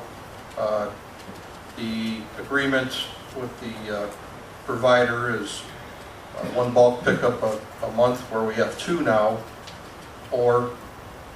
and 4 special pickups for individuals where we have 2 now per year. And also, they would pick up extra bags and trash that's put out on a weekly basis. Is that right, Dave? On the bulk pickup. On a bulk pickup, yes. Okay, appreciate that. That's all I have, Mr. Chairman. Councilman Higgins.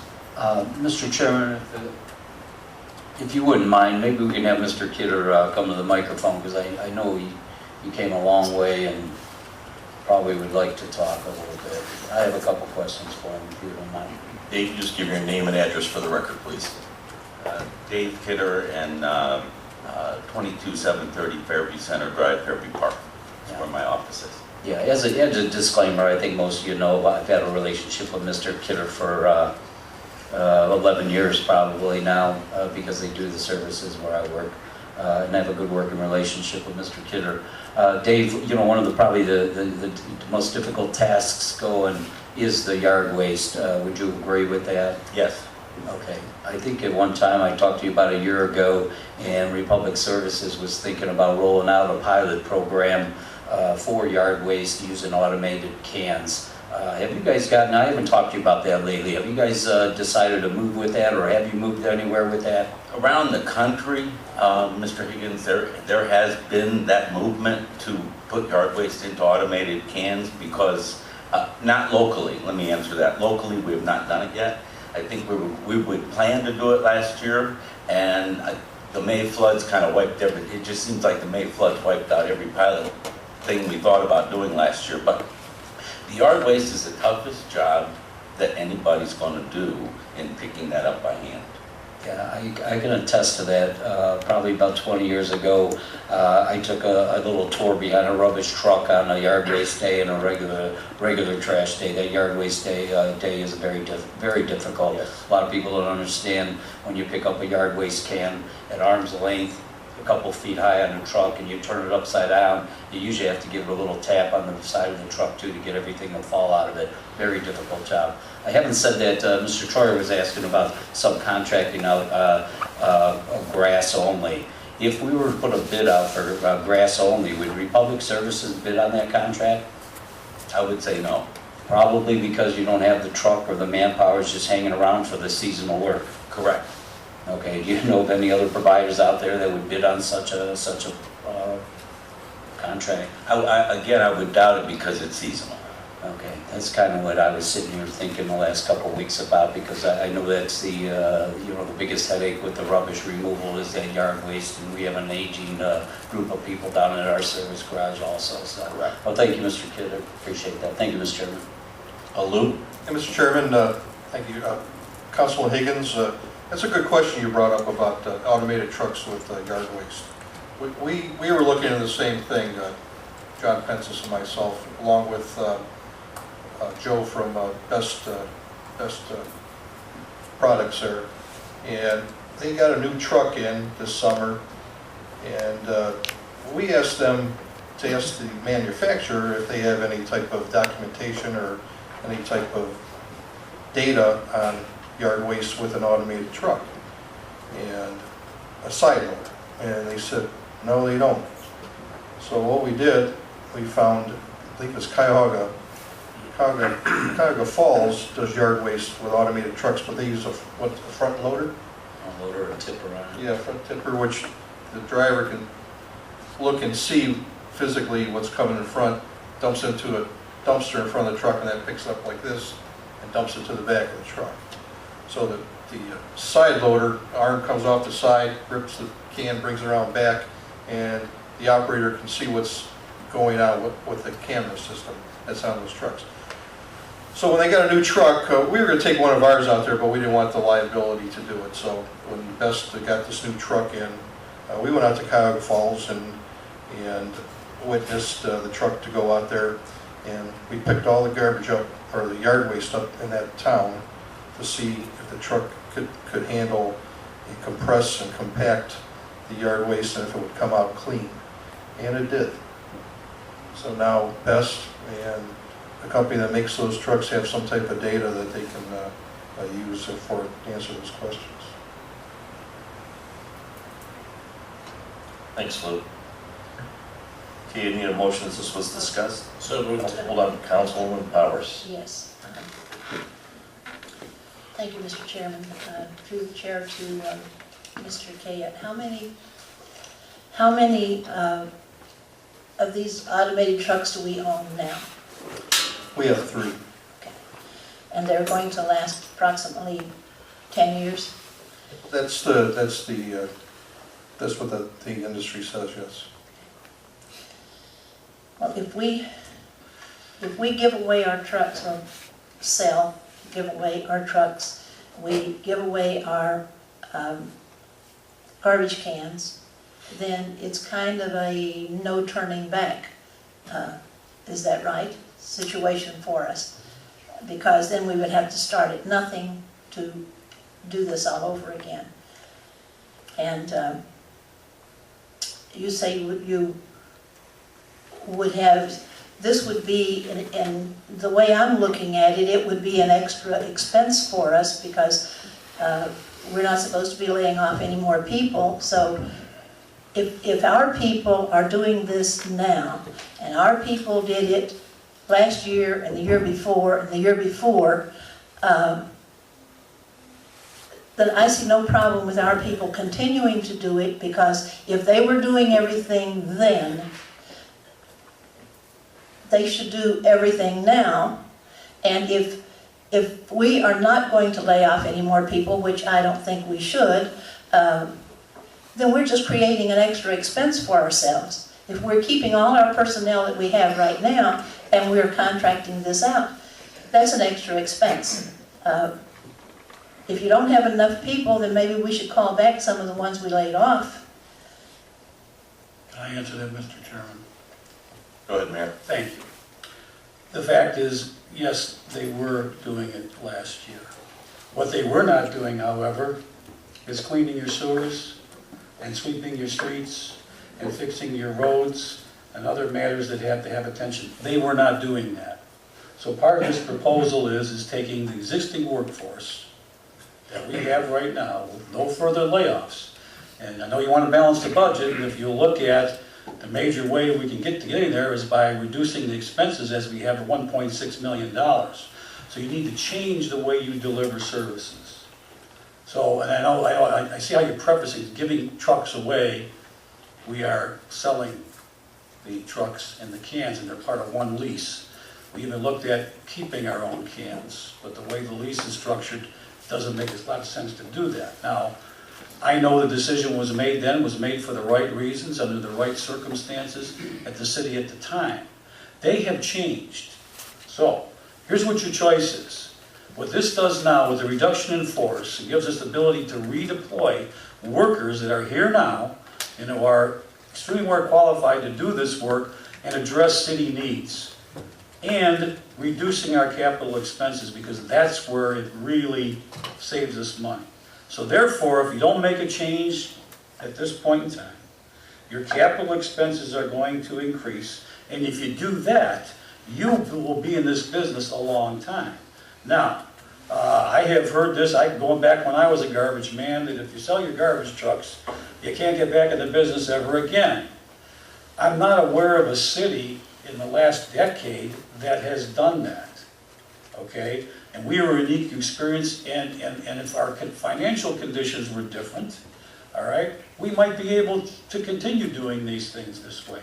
They're not, and they're not going to change anytime soon. So everyone talks about making tough decisions.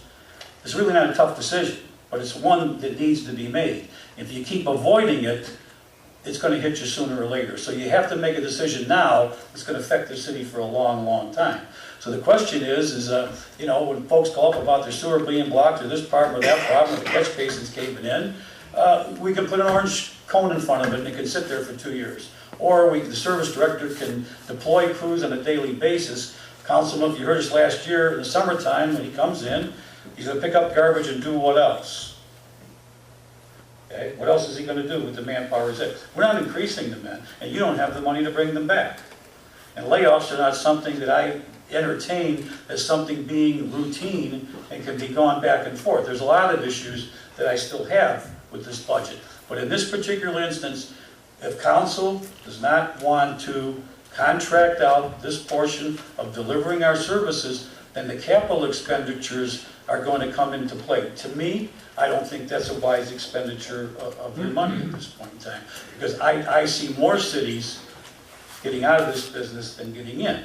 Others have unique, some people never had their own rubbish pickup. Some cities didn't own trucks to deal with. But I think this is a fair offer to us. You can see by what we paid for the trucks and cans and what we're getting for them, I think is reasonable, and we had a use for a couple of years. And you have 2 service directors here. They'll tell you a life of something is 10 years. Well, it depends upon a lot of things. 10 years, okay? We have other capital needs. We need plow trucks, okay? Just imagine if we had 3 or 4 plow trucks go down this year, and how we kept, a lot of them were purchased when I was mayor the first time. We don't have very many new ones. What would happen then? You're not going to have the resources to do it. So you have to take capital as well as operating and make the best decisions with what you have. So if council chooses not to allow me to move forward in this operative mode, then I'm going to have the capital monies to address particularly those yard waste issues, and it's not going to be cheap. Go ahead. Are you finished? I did have a couple of questions. Well, go ahead. One is, I see what we're selling the trucks for, letting them go for, but what is it going to cost us per year to have this this service come and pick up our garbage for us? And what would it cost us to bring back our laid-off workers? And in 2013, we were doing street repairs and so forth. And last year, we repaired a street that is falling apart already, and nobody seems to be concerned, except me, that we're still paying for it. Instead Are of you talking going back about and Eagle saying, Road? I'm talking about Henry Who's your Court. question to? Who are you asking the question to, the mayor or Or Mr. Service Singer, director? please. Or, the, yeah. the finance director? yes. Okay. He handles the money, I think. Through the chair, Councilwoman Powers, did you re-ask or restate the question? How much is it going to cost us to privatize the garbage per year? And how much would it cost us to bring back our laid-off workers? Okay, through the chair to Councilwoman Powers, if I'm reading the proposal correctly, it looks like it's $14.40 a household per month times 12 months. So I think they're using somewhere about 7,200 households. So, looks to me like, 172.80 a year. yeah, I'm looking at an annualized cost of, if I use 7,150 households, $1,235,000, $2 more than that. That would be year one. As far as how much it costs to bring back laid off workers, I'd have to go back and run those figures. This is the first I saw this proposal 20 minutes ago. So we'll look at that tomorrow and get you an answer. Okay. Thank you, Mr. Chairman. Councilman Troyer. Thank you. Excuse me. Thank you, Mr. Chairman. I have a couple of questions, and Mr. Kidder, if you'd be so nice to come up to the mic, I'm going to have a question for you next. Through the chair to the service director, Mr. Kayette, are we still going to be collecting leaves? How's that going to be handled? Yes, we'll still continue with the LEAF program. Okay. And then, Mr. Kidder, first I want to thank you for coming up. Thanks for having me. Do you answer the question, have you ever, about the yard waste, have you ever done leaf, do you do leaf pickup? No. No. Okay. Have you ever considered doing only yard waste? I mean, have you ever looked into that, got numbers on it, figured out if you could do it? Have you ever looked into doing that? Or is that just kind of off the cuff that you don't do it? You wouldn't do it because you don't do it? There's a number of issues there. Number one, it's seasonal. Number two is trying to work with another group of people. It's like having two different companies one picking up trash, one picking up garbage. The schedules get all convoluted. One wants to pick up the yard waste on one day, one wants to pick up the trash on a different day. The idea of this program was to keep everything going as it has been with the city on the same day. Yard waste, trash, recycling, bulk. Nobody has to put separate things out on different days. That's why we haven't done that. Okay, thank you. You're welcome. Okay, need a motion, this was discussed. So moved. There's a motion properly supported under discussion. All those in favor of the motion signify by saying aye. Aye. Those opposed, the ayes have it. Go to item 3, energy efficiency presentation for Mayor Coyne. We have James Wilbanks from Brewer Beer Company here. Please come up, give your name and address for the record. Good evening, Council. My name is James Wilbanks. Home address is 7718 Rolling Green Avenue in Massillon, Ohio, which is quite a drive this evening. And Brewer Garrett's just over the way here in Middleburg Heights. Welcome. Thank you. I did have more of a formal presentation this evening, but from a logistics angle, it looks like we're just going to have to wing it. Being a long-term partner with the City of Brook Park, Brewer Garrett certainly has regular conversations with the mayor, with the operating staff, and a few months back we were asked to take a look at, make some consideration to some improvements and repurposing efforts that were being considered for the rec center. And while this is certainly a scope of work, a type of work that our company does, there are many different facets to what we do and how we do it.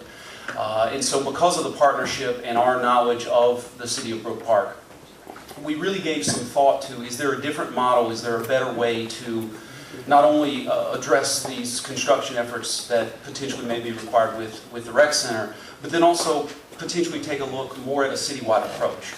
And in doing so, what we really looked at, and one of the aspects of what Brewer Garrett, what we deliver is energy conservation programs that are structured to improve infrastructure, to execute construction-based scopes of work by utilizing the very energy dollars that you are currently spending.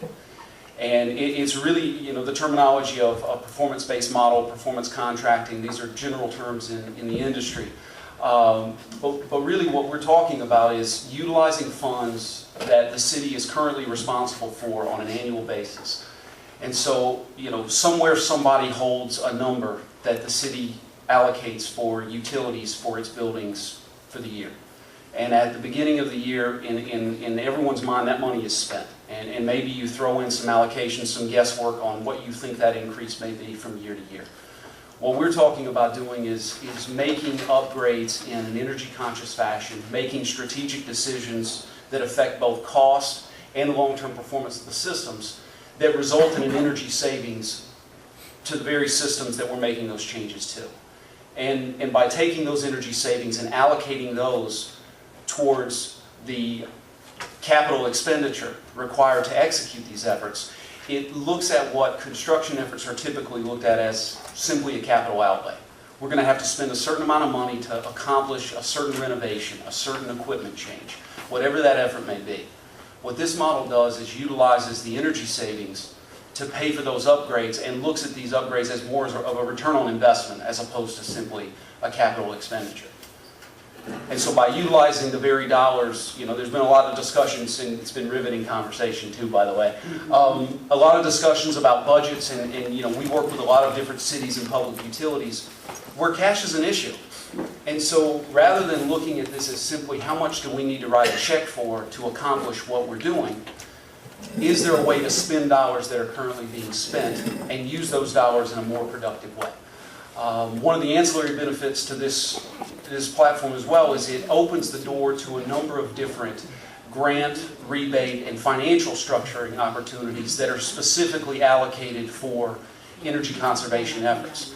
And so when you look at the rec center, and if you were going to repurpose this rec center, certainly there are architectural features that need to be changed, walls need to be shifted around, but a lot of that work is going to be dealing with the HVAC infrastructure, the lighting systems, the windows, the different points of ingress and egress that make up this building. All of those affect the money that will be spent on energy. And because of that, it can be deployed as an energy conservation program.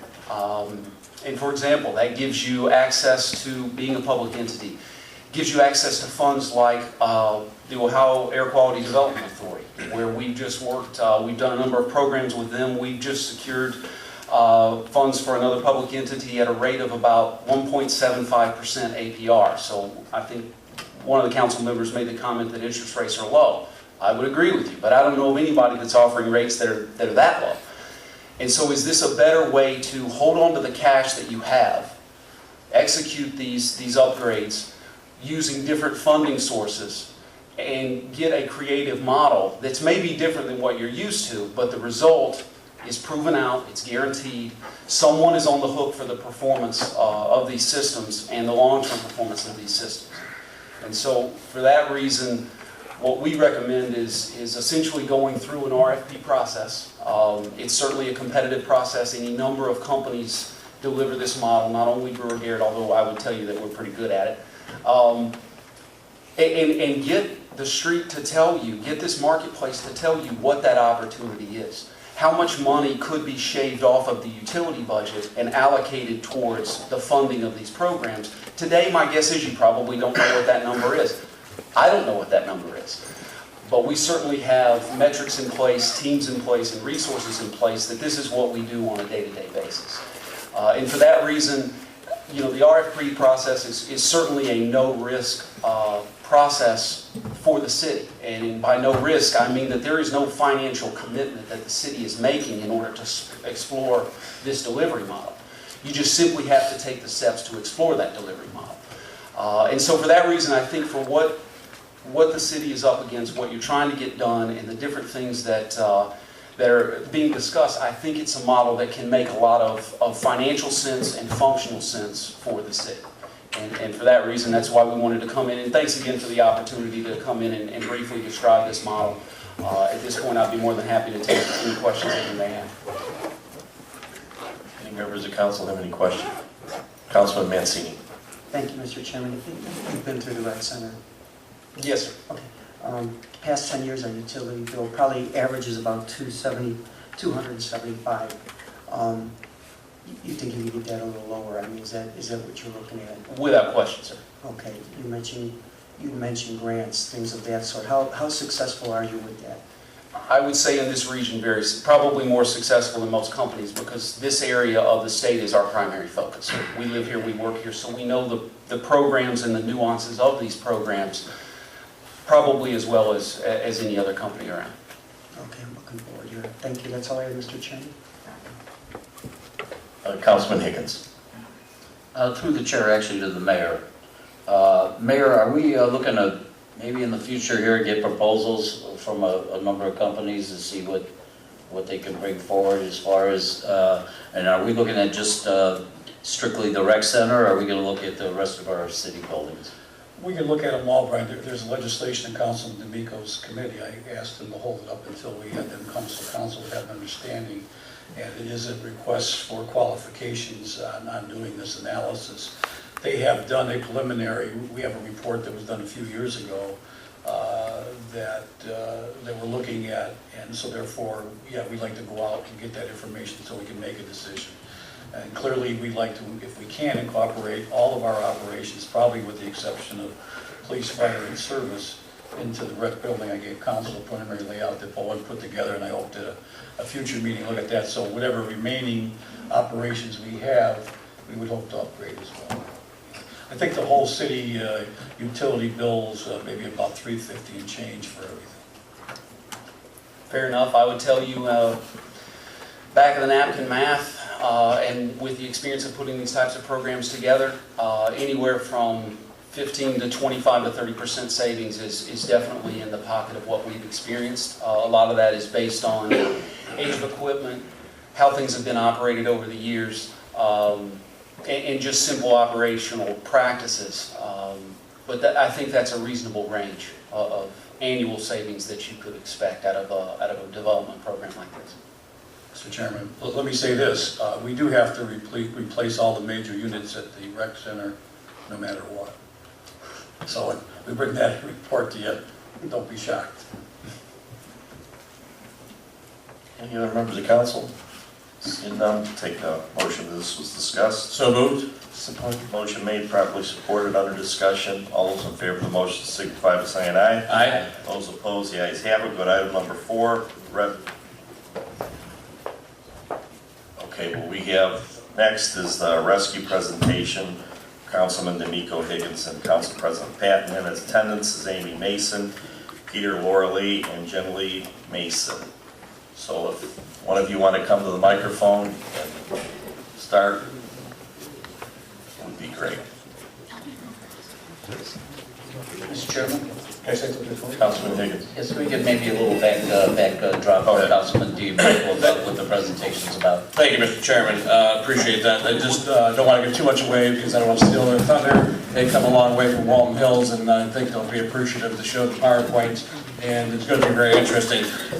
Councilman Patton and Higgins and I had the opportunity to travel to Walton Hills and visit with the mayor, Mayor Hurst, and as all mayors have visions, I wish I had this vision before him, because you always think about why didn't I think of that, you know, and then it becomes something that was seemingly so simple, but yet so helpful. And I think as we took a look at this more and more, it was very practical and probably somewhat of a necessity as we want to take care of our residents and care about their safety, that we bring something like this forward. We would be remiss in not showing this to council and having you see the ability, and the safety director, also the mayor, to what's going to help our residents, and I think everybody would agree at the end of the day, a small cost. And as we would say that as we go through the budget process, I think this is something this council and this city really needs to take a deep look into, to try to put some funds aside. And again, I think it's a minute dollar amount versus what we're saying will help the residents. Thank you, Mr. Chairman. Thank you, Councilman.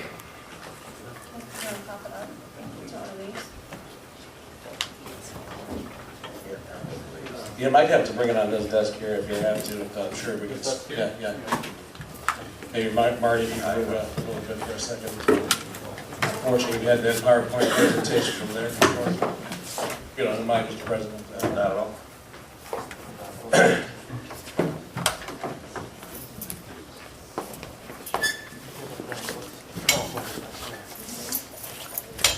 We can show it all. We can show it that way.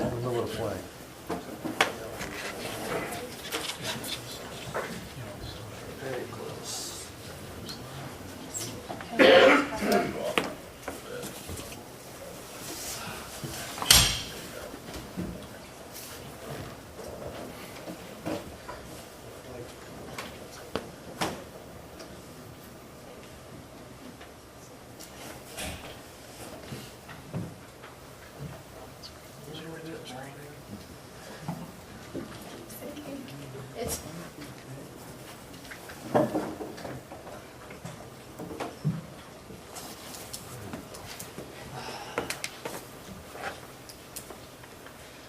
We apologize, we're a little antiquated here, we don't even have a screen to pull down for you. Maybe, That's okay. maybe, no problem.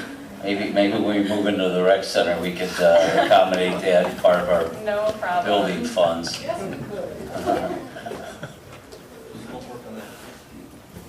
Move it up there. Yeah, watch for that out there.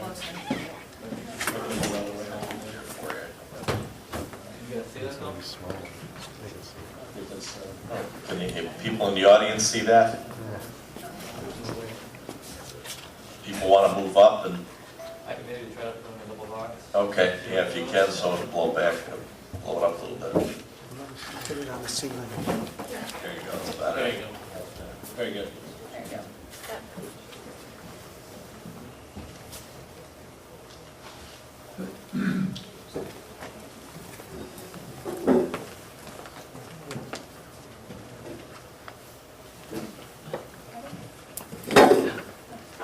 Hi, I'm Amy Mason. I'm going to present the rescue program.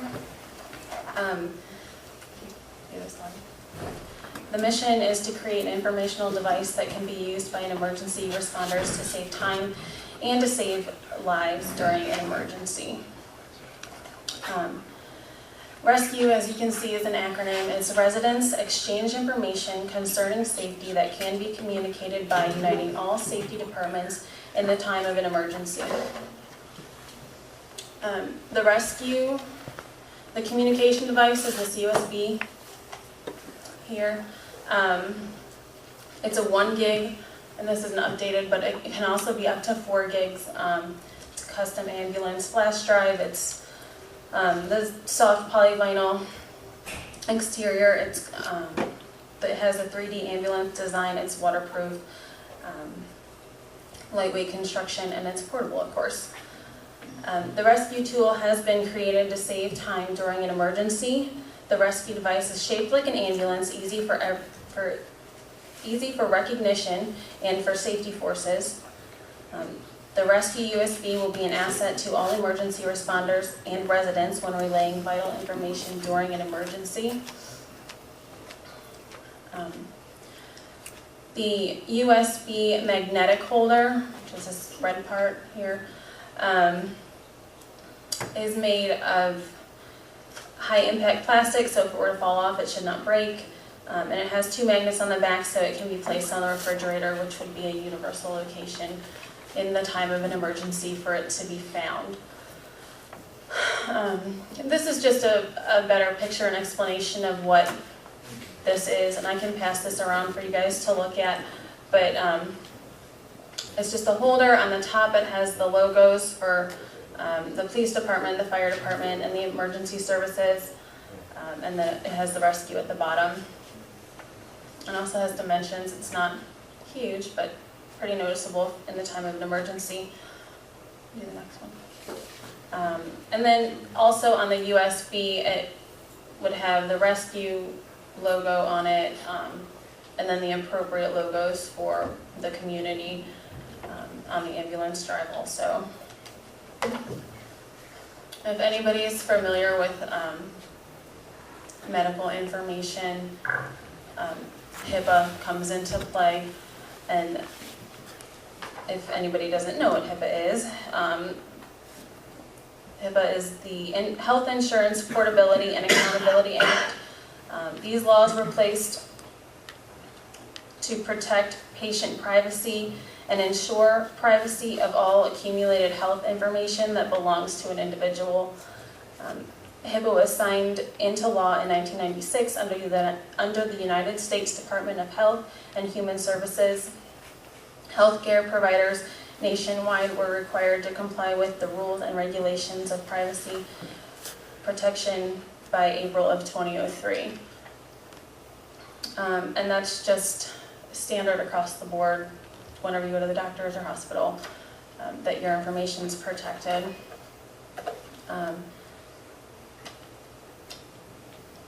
HIPAA protects any medical information pertaining to a person, including office visits, tests, procedures, diagnosis. It also includes mental health information, therapy and counseling, information that is spoken, printed, or transmitted electronically, all fall under the HIPAA privacy. And then just a question is whether or not HIPAA information can be shared. And in the time of an emergency, the bottom line is yes, your information can be shared to help during the emergency. And with any other healthcare providers that would be taking care of the individual. It's also allowed to be reported to the public, for example, for dog bites and gunshot wounds, infectious diseases, things that the health department need to be aware of. And then also with family and friends, that only the individual allows information to be shared.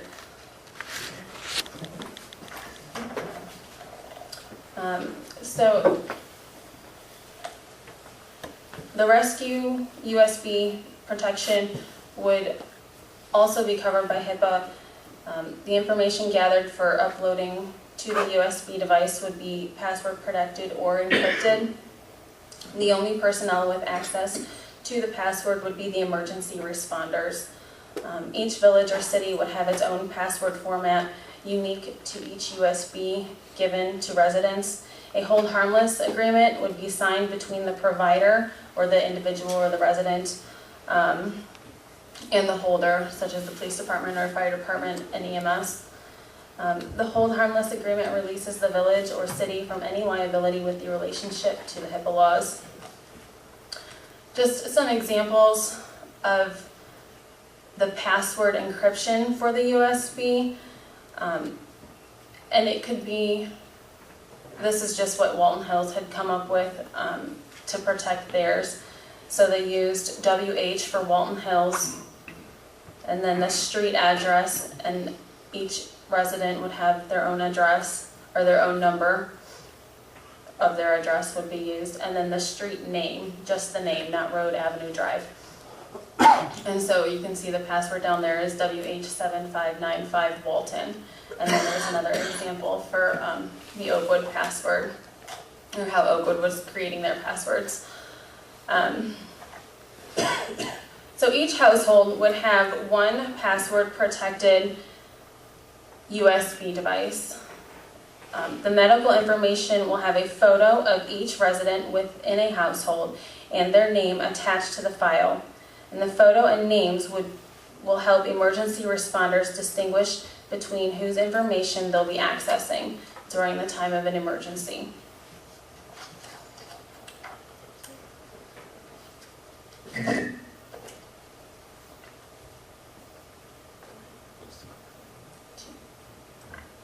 Does anyone have any questions, or can I?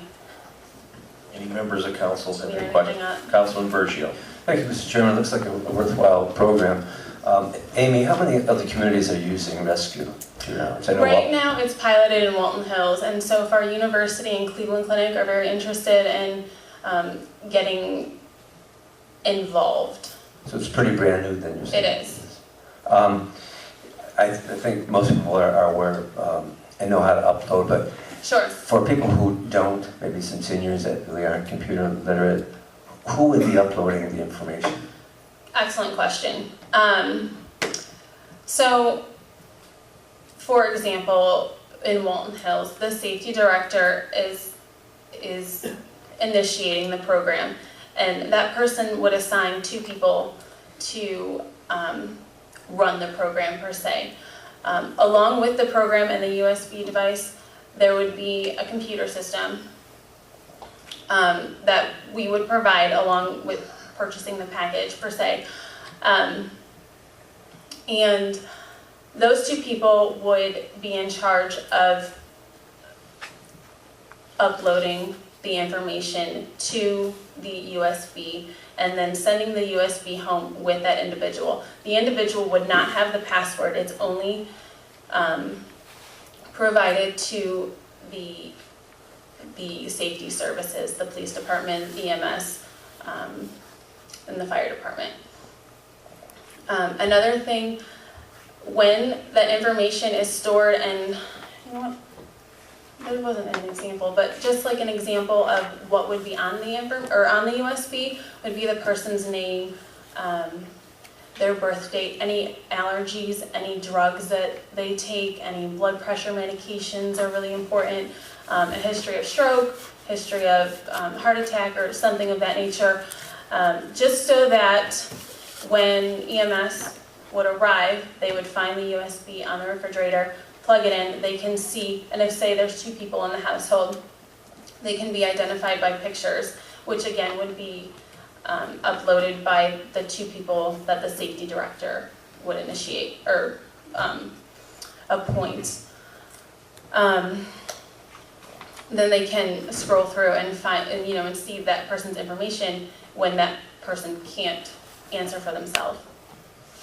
So a first responder, would they be aware that this household has a rescue on the refrigerator when they get the call? That would be something that is a possibility.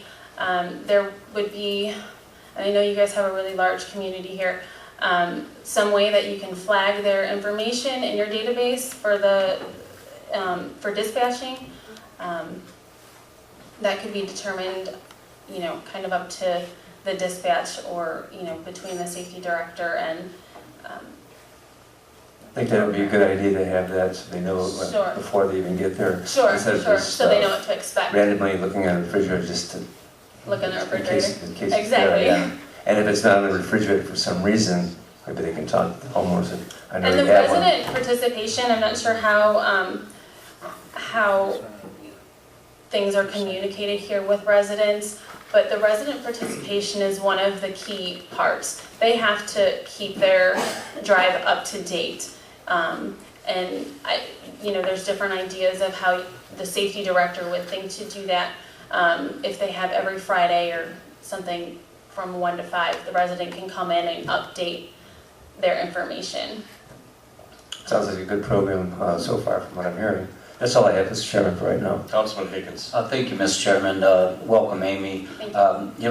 When I met with the mayor, he did lead me to believe that information would be at the paramedics' fingertips when they went to the sites based on the information information out in the computerized system that you have. And everybody knows when an emergency medical assistant shows up, usually it's a panic situation, or even somebody that you're dealing with is unable to even respond or answer any questions. So Sure. that valuable information is right there. I even joked with the mayor a little bit about why he didn't go on Shark Tank. He was familiar with the show and asked him why he's dealing with University Hospital and not going on Shark Tank with this product, because I was kind of impressed with it myself. But it sounds to me like most of it's all in-house information. You get all the information in there. I know I go to the doctor with my mom, and if she doesn't pull out her paperwork, I can't remember everything. She can't remember everything. So really nice device, and I thank my colleagues also for having me join them. Councilman D'Amico. Thank you, Mr. Chairman. I guess it equates to very simple, like Amy's trying to point out. The information is put on the USB port by the people as they come in, and they'll do an application with the safety director. At that point, pushing that through to their safety forces and flag that's there. When they walk in, they'll know where to pick it up, plug it in, and they're ready to go. Based on what Mr. Higgins said about panic situations, I know some neighbors of mine, unfortunate circumstances, go out to dinner with them, come home early. They went to bed and had a heart attack. Unfortunately, as they come to the house to rescue them persons that, the spouse is in a panic, exactly. Unfortunately, they don't know any allergies possibly, can't get any type of good information quickly. Sure. And we talked about how fast it is to save a life many times here, and I think this is one way to increase that time for help. Thank you. Thank you, Councilman. Councilman Mancini. Thank you, Mr. Chairman. Amy, again, welcome too. Thank you. Okay. So Walton Hills, we use that. Now, percentage-wise, how many residents are? I believe at this time they have 500 participating, Okay. and they're just getting off the ground the end of last month. Okay, and on that, like my colleague, Mr. Bergio said, Councilman Bergio, glitches, is there been any problems, anything? I know it's in the infancy stage. Right, exactly, in the infancy stages. As far as I am aware, they haven't, it's just kind of learning how they want to make it work for them. And just here's the idea and who's gonna do what, and getting everything set up and all their ducks in a row. Okay, thank you. That's all I have, Mr. Chairman. Thanks. Councilman Bergio. Thank you, Mr. Chairman. Just one other question. Sure. Approximately, what is the cost per household? Is there a ballpark, cost for the equipment and? I know that the way that Walton Hills is doing it, they're purchasing it for their seniors. So they weren't necessarily marketing it towards the seniors to buy into it. It was their safety department purchasing it. But at a cost, it would be about $28 for each piece. And then you would need about $3,000 worth for the computer system and the camera and the scanner. Because also with those pieces, the idea is to have the computer designated strictly to the rescue program. By no means should it have internet access or connected to like the Brook Park servers or connected to any other computer system. It would be strictly for the rescue program. And then when the residents would come in, they would have their picture taken, so that would be attached to their specific file. Also, other items that could be attached if that individual had a do not resuscitate order from their doctor, we could scan that and put that onto their file. Also a living will or other ideas were hospital preference, and we would make that clear that it was a preference. But those components to go, but about $28 per unit. It sounds pretty minimal for the good that it could do so far from what I'm learning about the program. That's all I have, Mr. Chairman. Councilman Salvatore. Thank you, Mr. Chairman. Again, welcome to Brook Park. If you could identify one thing why we should do this, what would it be? I think just for the emergency response and the panic that happens in the emergency response. I know personally, I'm a mom, and when my kids fall down and get hurt, I lose my mind. I don't know my name, I don't know my address, and just like someone else had mentioned that a spouse can't necessarily be reliable if, and just for the safety to, bottom line, save their life if we can. Okay, and have you got any testimony from any of the safety forces, the police, the fire, paramedics? Have they had any opinion on this? I know you only had Walton Hills, but... Right, Walton Hills, they seemed really excited, and like I said, they're in their infancy stages right now and just kind of getting off the ground with it. And their attitude was excited, but I haven't had any experiences, come back to me yet. And if I can, one more question, Mr. Chairman. Do you have this set up on a temporary basis as well as a permanent basis? For example, if someone was to bring their father or their mother up from Florida to spend the summer and they had a medical issue, would you be able to take care of that person on a temporary basis? I think I think we could make that work. Absolutely. Okay. All right, thank you. Thank you, Mr. Chairman. Sure. Councilman Schroeder. Thank you, Mr. Chairman. I just wondered, do you have any, I see Councilman D'Amico has a couple handouts and a brochure here. Sure. Do you have any of that? Can I get that? I do have a copy of my PowerPoint, and I have a couple of the examples of what, like the Hold Harmless agreement for the community. And between the community and the residents. And then the licensing agreement. I can pass those around if you'd like. Mr. Chairman, we can have Michelle come down and get them from you. Okay. Thank you.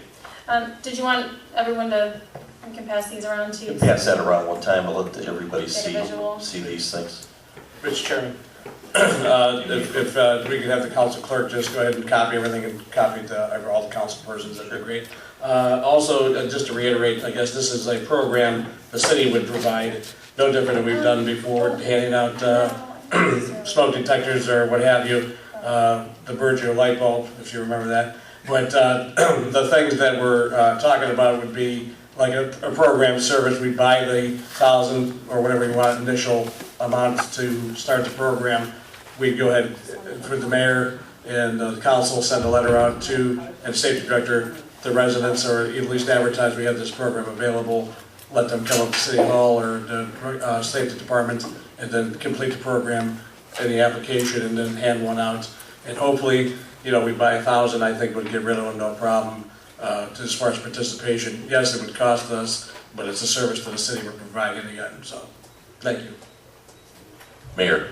Okay, so you're saying Walton Hills is just doing the seniors, they're not doing the general population? They are not doing the general population I'd as say of for now. us, I would say probably it would be about 2,000 households Okay. to do that. Can you provide me with any, there clearly has to be some input work done on this, on the information.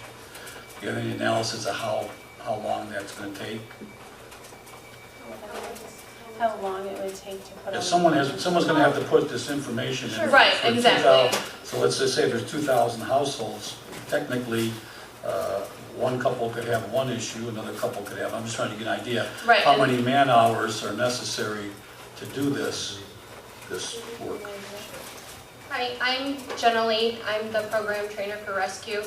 I'm helping out in Walton Hills, and I will say that depending on the situation for each household, if there's 2 people living there, or I'd probably say it'll be maybe a half an hour per resident. I mean, it's going to take time to get the information on there, but once it's on there, it's easier to just update it. Okay, could you come and spend some time with us, and so we have an idea of what that entails? Sure. I know I heard you tonight, but I'd like to see physically how. Yeah, absolutely.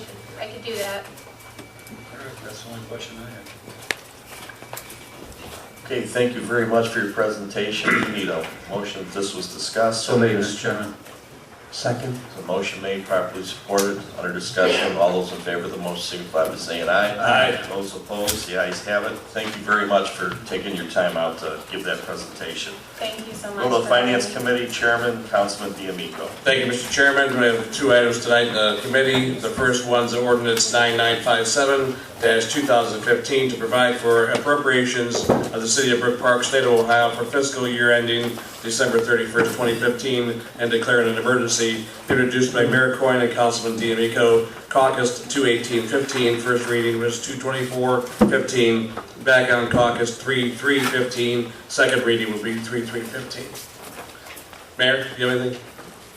Okay, I don't know if you have anything you want to add tonight, that's all. Okay, Mr. Troy? Thank you, Mr. Chairman. I move to amend. No, Mr. Board Order, we'll have to, as this has the ordinance number on it, we'll have to amend that during the actual council meeting. That's how we're going to handle it, because we've never done this before when we put the. Yeah, we're having it on the caucus prior to, so just so we can discuss it. The intentions were that if you make any amendments, you just got to do it on the floor because it's already under a reading. Okay, so when we have this at the council meeting tonight, I'm going to be able to make an amendment? Propose an amendment? Amendments will be done. Okay, thank you. Anything else at this point that you want to discuss on this at all before? Okay, just a motion that was discussed, please. So made. Support. Got a motion discussed, properly seconded. Any questions? Hearing none, all in favor? Aye. Against? The ayes have it, thank you. Number 2, authorizing the mayor to advertise for requests for proposals for qualifications, RFQ, for an energy efficiency project and declare an emergency, introduced by Mayor Coyne. We had a 1/16/15 and Caucus 2/4/15, and back on the 2/4/15 and Caucus again 3/3/15. Mayor, We just had those people here today? That's correct, and all this does is be able us to go out and make the qualifications for people to analyze, to tell us what we can do. Okay. Any questions, Mr. Higgins? Yeah, Mr. Chairman, per our previous discussion when we were getting our presentation through the chair to the mayor, we're going to need qualifications and just start out with maybe the rec center project standalone, and then we could always move from there. Is that correct? That's correct. Thank you, Mr. Chairman. Anybody else at this point? Okay, at this point, I guess I have a motion to discuss, please. So made, Mr. Chairman.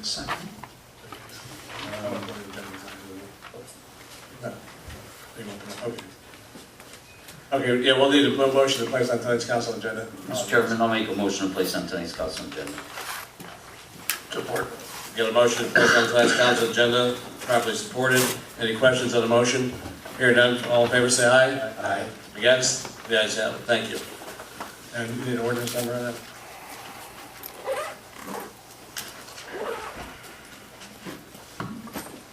Ordinance number 9960-2015.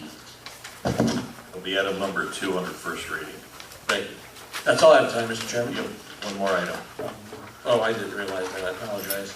An ordinance amending section 131304 of the Brook Park Codified Ordinances entitled General Residential Building Permit Fees and declare an emergency, introduced by Councilman Mancini. It was on Caucus 1615, back on 1615, and Caucus 3315. Mr. Hurst, do you want to come forward to that, please?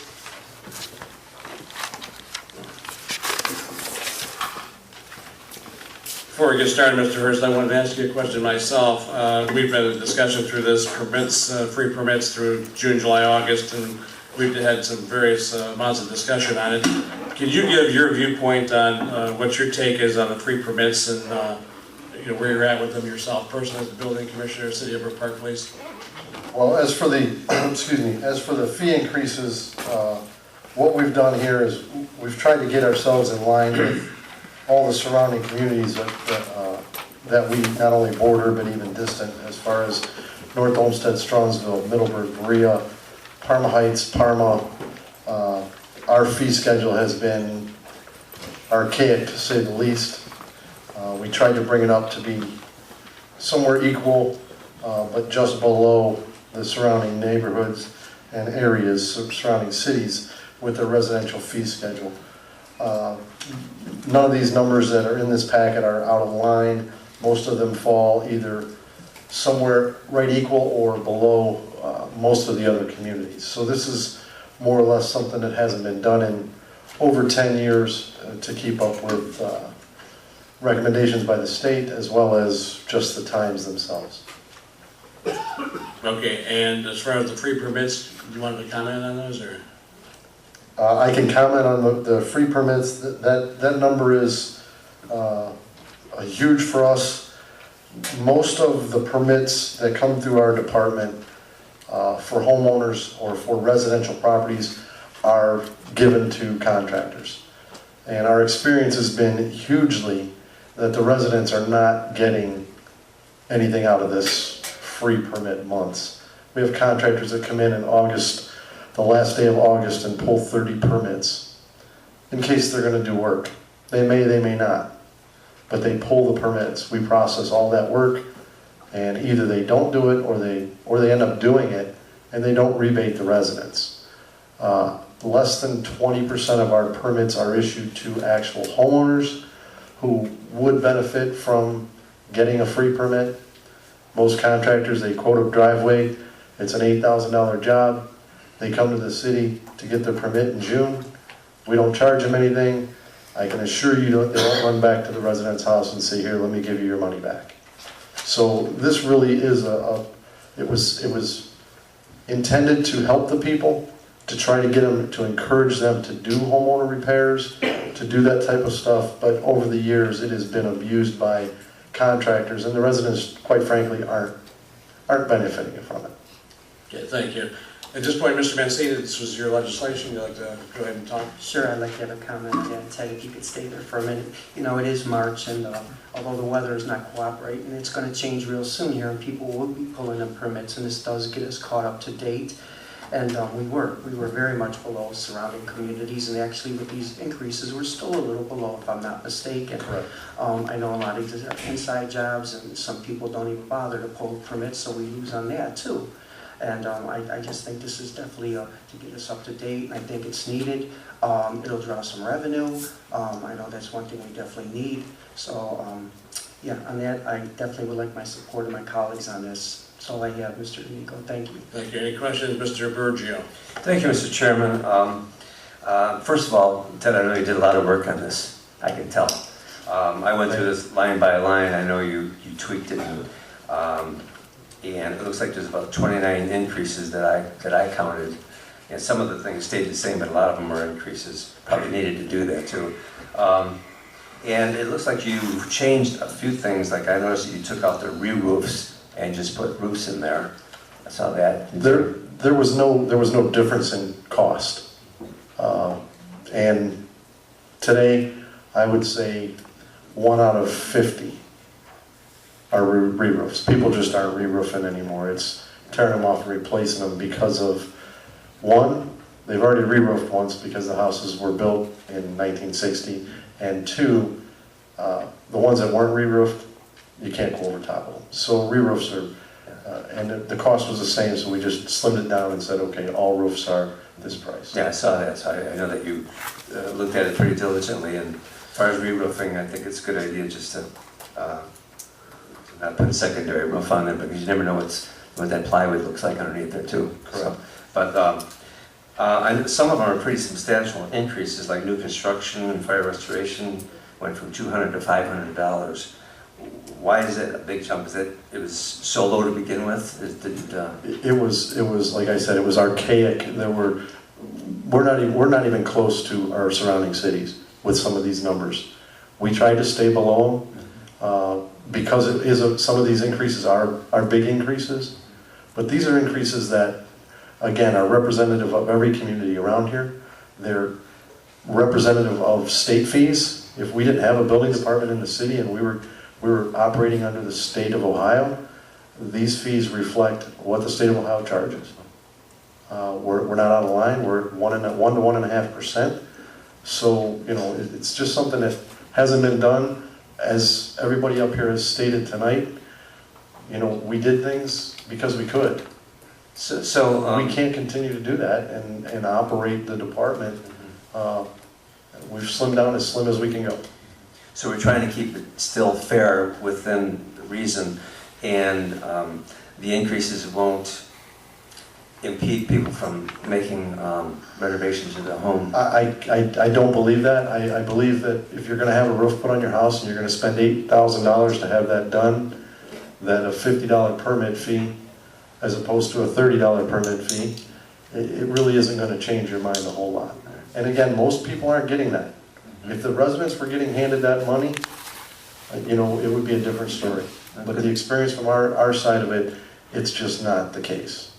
It's just not the case. I appreciate that, and I, again, did a lot of work on this, and I appreciate your effort on that too. So that's all I have, Mr. Chairman, for right now. Thank you. Mr. Troyer? Thank you, Mr. Chairman.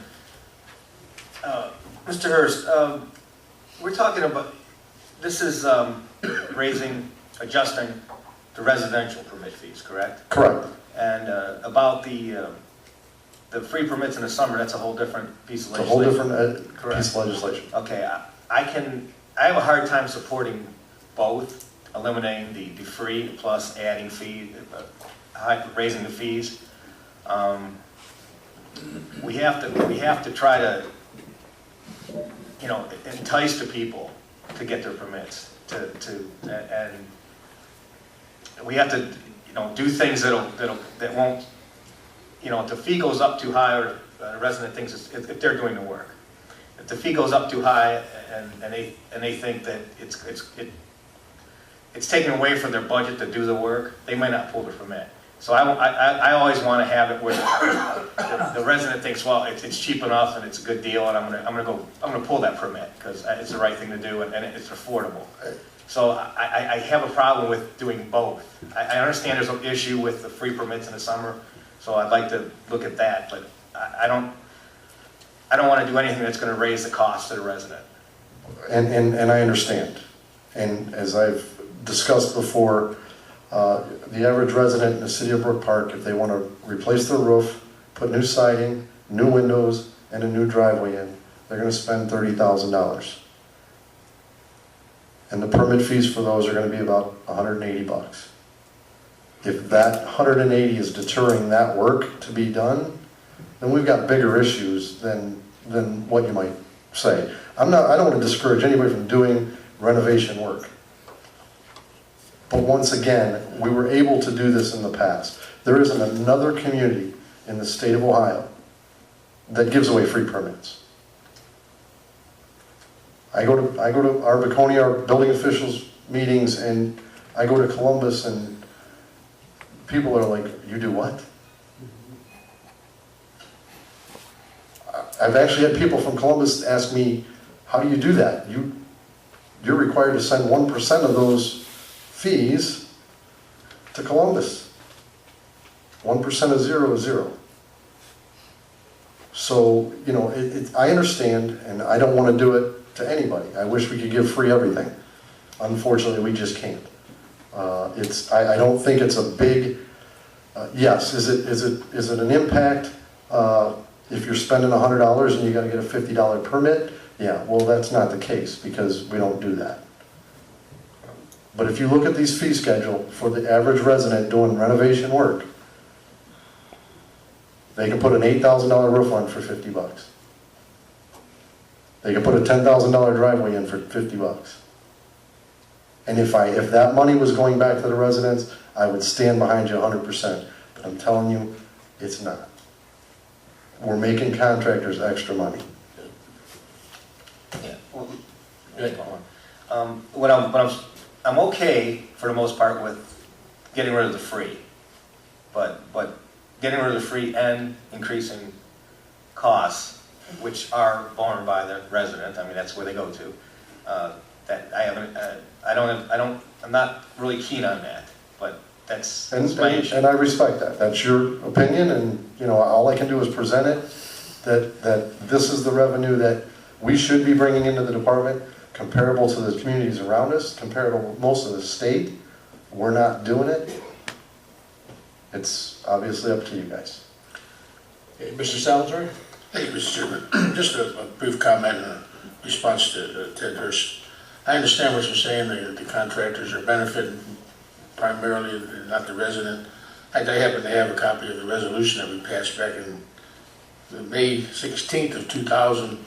Councilman Patton was on it. I was a council president at the time. Mooney, Dowd, Elliott, Adams, Bergio, Warner, and Mayor Coyne.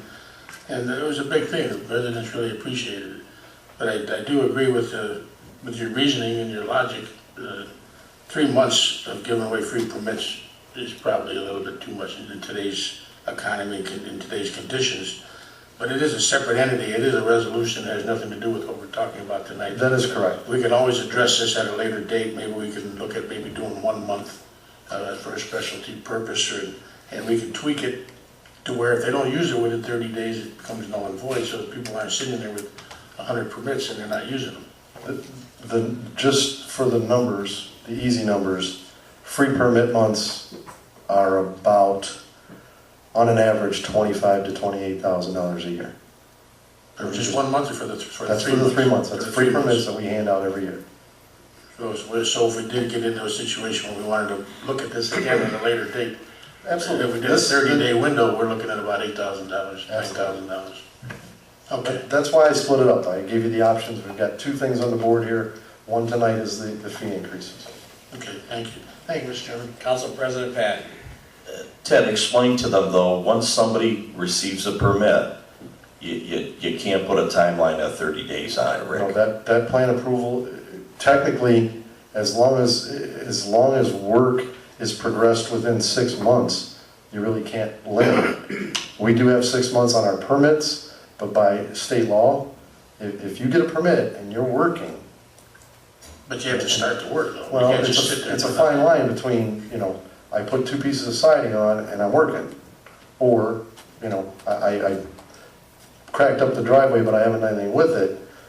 You know, the state says that permit is valid and there's not a whole lot we can do other than try to take them to local court, which again turns into more money than we recoup out of the costs here. So, you know, tweaking it is an option. It's not a good option. It's not the best option because it's going to get abused. It's, you know, you're going to have guys come in and pull those permits in bulk, and there's not a whole lot you can do about it. Thank you. Thank you, Mr. Chairman. Sure. Mr. Mayor. Okay, the thought of looking at this was, number one, making us competitive with other communities and being fair, but also was to generate revenue to operate the department. If you remember, we have a proposal to privatize this. And like the challenge I made to all my directors, what can you sustain through changes in your operations by reduction in personnel, consolidation of operations? And so that's how this proposal came forward, in changing the fees. What we may be able to do, while we're not helping them in the permit area, we are funding a program to help people making some of these improvements, which I think is a little bit more important than changing this. And the fact of the matter is, I keep saying this, is that we have to change the way we operate, and every little bit helps in addressing those issues. Okay. I'd like to say right away here, I certainly think I can speak for everybody here that no one wants to take anything away from any resident, and no one wants to definitely increase costs for anybody to do business in the city or do anything for their home.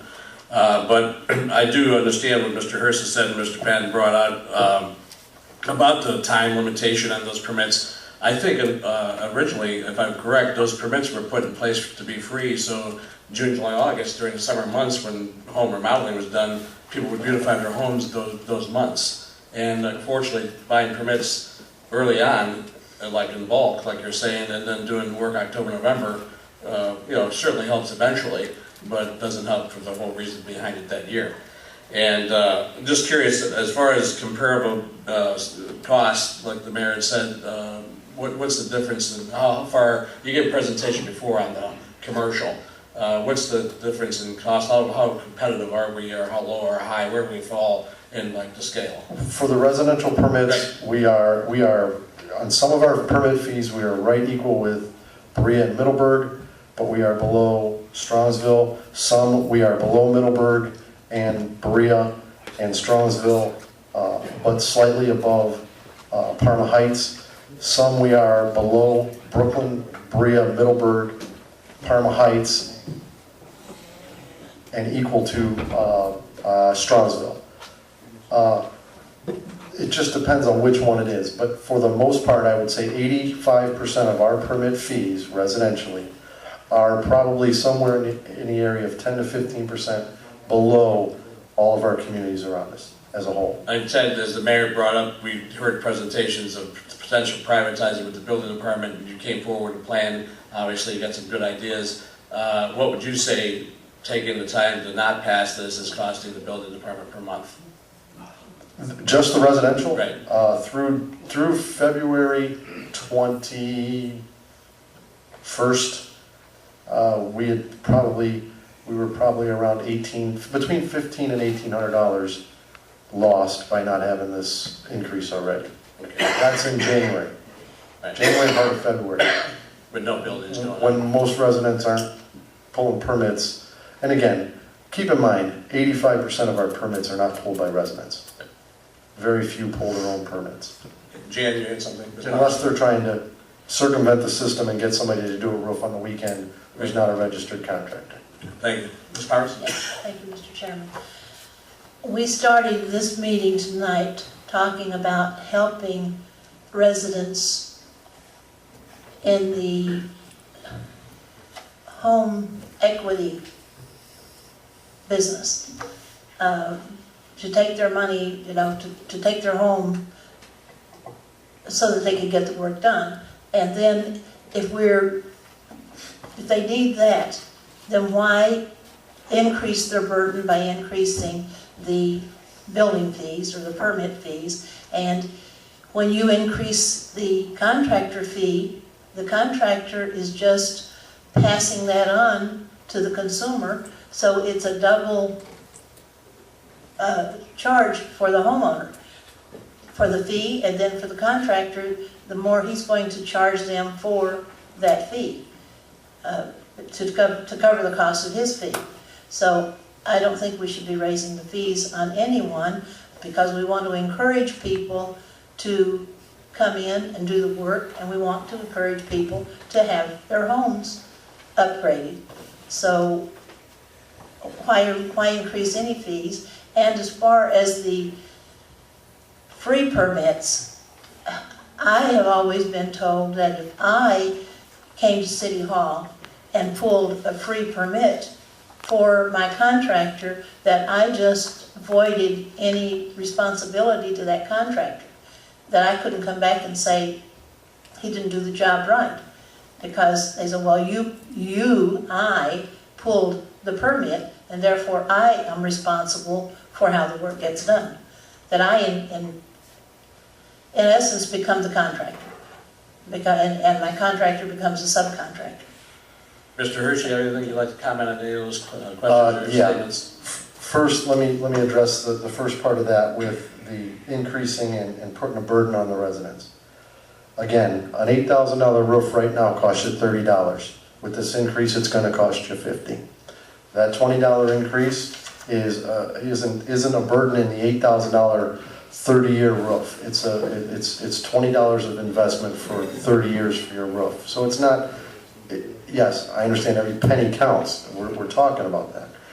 But these numbers, back in August, when the mayor challenged every department to slim down, trim down, and make their departments as close to self-sufficient as they could, or they were going to be privatized, and Safe Built came in and gave us a quote, gave the mayor a quote on what it would take to privatize the building department.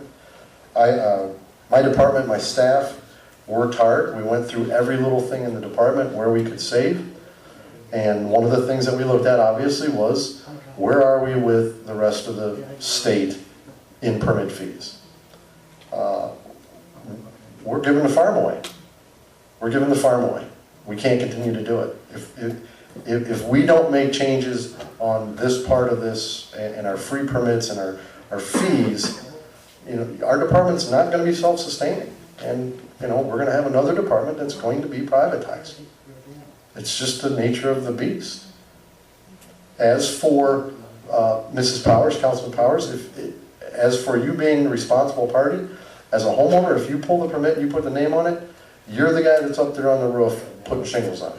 So yes, you alleviate your contractor from any responsibility. You know that. You're 1 in 50. A lot of these contractors come in and they ask the homeowners, if you pull the permit, I can do it cheaper for you. 1, it relieves them of liability. 2, I have no idea that it's a contractor doing the work. So that contractor doesn't have to register. They don't have to produce a bond. If they crash through your house, they don't have insurance. So these are all things that are put in place to make sure the work gets done correctly, make sure it's done safely, make sure it's done compliant-wise. And we're talking about, again, it may be $20 to one person putting on a roof, but in the whole scope of 1 year, it's $50,000 to $60,000 worth of revenue for this city. Thank you. I've heard some comments all along the way we've been on council together about the word privatization, and we got the third element coming up, and that's the building department. It's been discussed, and Mr. Hurst has been good at bringing stuff forward as staff. I guess, Mr. Hurst, again, just for the record, this component, if not passed, you feel that where we're headed is then to privatize that department? I can't speak for the mayor, No, I understand. but there was a proposal put out, a proposal that the mayor entertained to privatize our department with a company called Safe Built, who has been privatizing throughout the country. Building departments are doing it. But is this component is enough of a key component you feel that would tip this over the wrong way? These two things and the other stuff that we've done, as well as moving to City Hall and cutting some of our utility costs down there and building costs, this gets me to self-sustaining. Our department will be self-sustaining. Mr. Troyer? As near as we can be based on economics. Thank you, Mr. Hurst. Bottom falls out again. Thank you, Mr. Chairman. Mr. Hurst, I'm right here following this. I think fences was 30, now it's going to 50. If you have it in front of you, yes. So, now that's a smaller job, might be a section of fence, might be, just a small section. I appreciate that you're using a big job to say. Typically, we don't charge a permit to replace a section of fence. Well, if they're putting, okay, we do not, okay. We do not. I mean, if So you're replacing a section of if we're fence, putting up a section of fence, let's say they just want it across from the back corner of the house to the property line. then that's the permit fee, yes. So I'm just doing the I extreme understand. other I example. You're understand. saying, $10,000 project, $50 or $100, it's not, it seems like not a lot of money. But if you're doing, an 8-foot section of fence on the side, and your permit just went from 30 to 50, now that section of fence might have cost you $50 and it might cost the whole project. You just double the cost of that project. But you're talking So about it goes both ways when you're looking at that. So, this is what I'm talking about, and this is something that homeowner would want to do. So, I mean, you can look at, there's different ways of looking at this, but either way, the homeowner is going to bear the cost of these increases. That's what's going to happen. They're bearing the cost now, and nobody knows it. As I said, they're not getting refunds. They're not getting refunds. Mayor? It's been my experience here for over 20-some years that most of our people, when they are going to do something small, they do it themselves and they never bother with the permit at all. Unfortunately. Because the permit costs too much. Well, but that's the fact. To try to pretend that these are punitive or cost prohibitive, them in doing improvements to their home is just not realistic. Mr. Just Mincy. not. I'm sorry, Mayor. Mr. Mincy? Thank you, Councilman D'Amico. On this, and seeing how it's my piece, I agree with the mayor. If it's something small, they definitely do it on their own. What I'd like to say on this, though, is that, in order to have a good community, I want everything for free. Rec pass, $10, I'm great with all that. Okay, but what I'm saying is there's a cost. There's a cost. I haven't seen any changes yet. There's a cost to have a good community, and you got to pay a little more. And we're still behind. And like I brought up Akron. Akron did it. I believe their median income's probably pretty parallel to ours. I know they have some high-end homes, but they have a lot of more so middle class. And what I'm saying is that what I said earlier, sidewalks, streets, housing, I'm sure they paid, and I'd be willing to bet that most of theirs are similar to ours or higher than ours. And there's a cost if you want to have a thriving community. You got people, I want Brook Park back. Well, sometimes you got to pay a little more to get that. And that's my feeling on that, and I'll stand by that. But that's all I have. Thank you, Mr. Salvatore. They can make a motion to place on the next council agenda. Yes, support.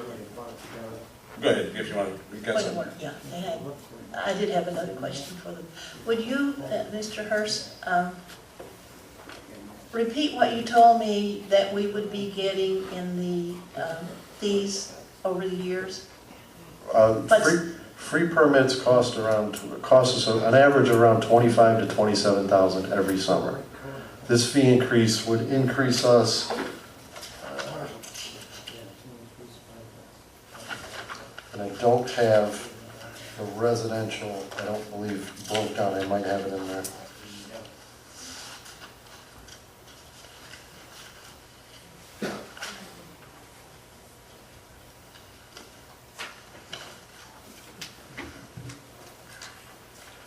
Unfortunately, I don't have it broke down for the residential as far as the overall permits changes, but the overall from the entire building code, which is our commercial and residential, with the two fee increases, we were looking at approximately $60,000 for the year. And you said that would make your department self-sustaining? Well, we have put other things in place, our rental registration, our foreclosure filing fees that we've put in place recently. Obviously, our rental registration is bringing in some of those funds. Some of the other things that we've done within our department as far as streamlining some of the things we do, and minimizing some of our costs. The county offers a GIS system now, so we were able to get rid of what we call our Real Quest, which was to look up properties and tax delinquencies and actual plots and things like that online. The county provides that, so we were able to get rid of that service. We no longer pay for that. So through that, yes, we were able to get our number to look better than Safe Builds. And that makes you, just that little bit of money makes you a self-sustaining entity. That puts us in line with not privatizing the department, and puts us as close to being self-sustaining as we can be. How many employees are in your department? 5, including me. And that extra 65, 70,000 makes you self-sustaining. Okay, thank you. We have a motion. You're welcome. I have a motion on the floor. I'm going to go to one more person, Mr. Sengel, before I call the vote. Thank you, Mr. D'Amico. Just a point of reference for council, and Ted, correct me if I'm wrong. The projections you gave me for revenues from your department for 2015, they included these fee increases, correct? They included all the fee increases, as well as the systems that we put into place, and over the average of the couple years that we've had it in place, or even the foreclosure filings. We just did that last year, but in the last 6 months of what we took in and what we're seeing in foreclosures, we projected those numbers out. And all in all, the whole package that I put together for council back in December, it's about $105,000 increase to the department. And yes, these permit fee increases and free permits are based on in that number. Thank you. Okay, we got a motion on the floor to place on next regular scheduled council agenda, supported. Any questions on the motion? Hearing none, all in favor say aye. Aye. Against? The ayes have it. It'll be on the next regular scheduled council agenda. Seeing no further business, we'll adjourn the caucus meeting.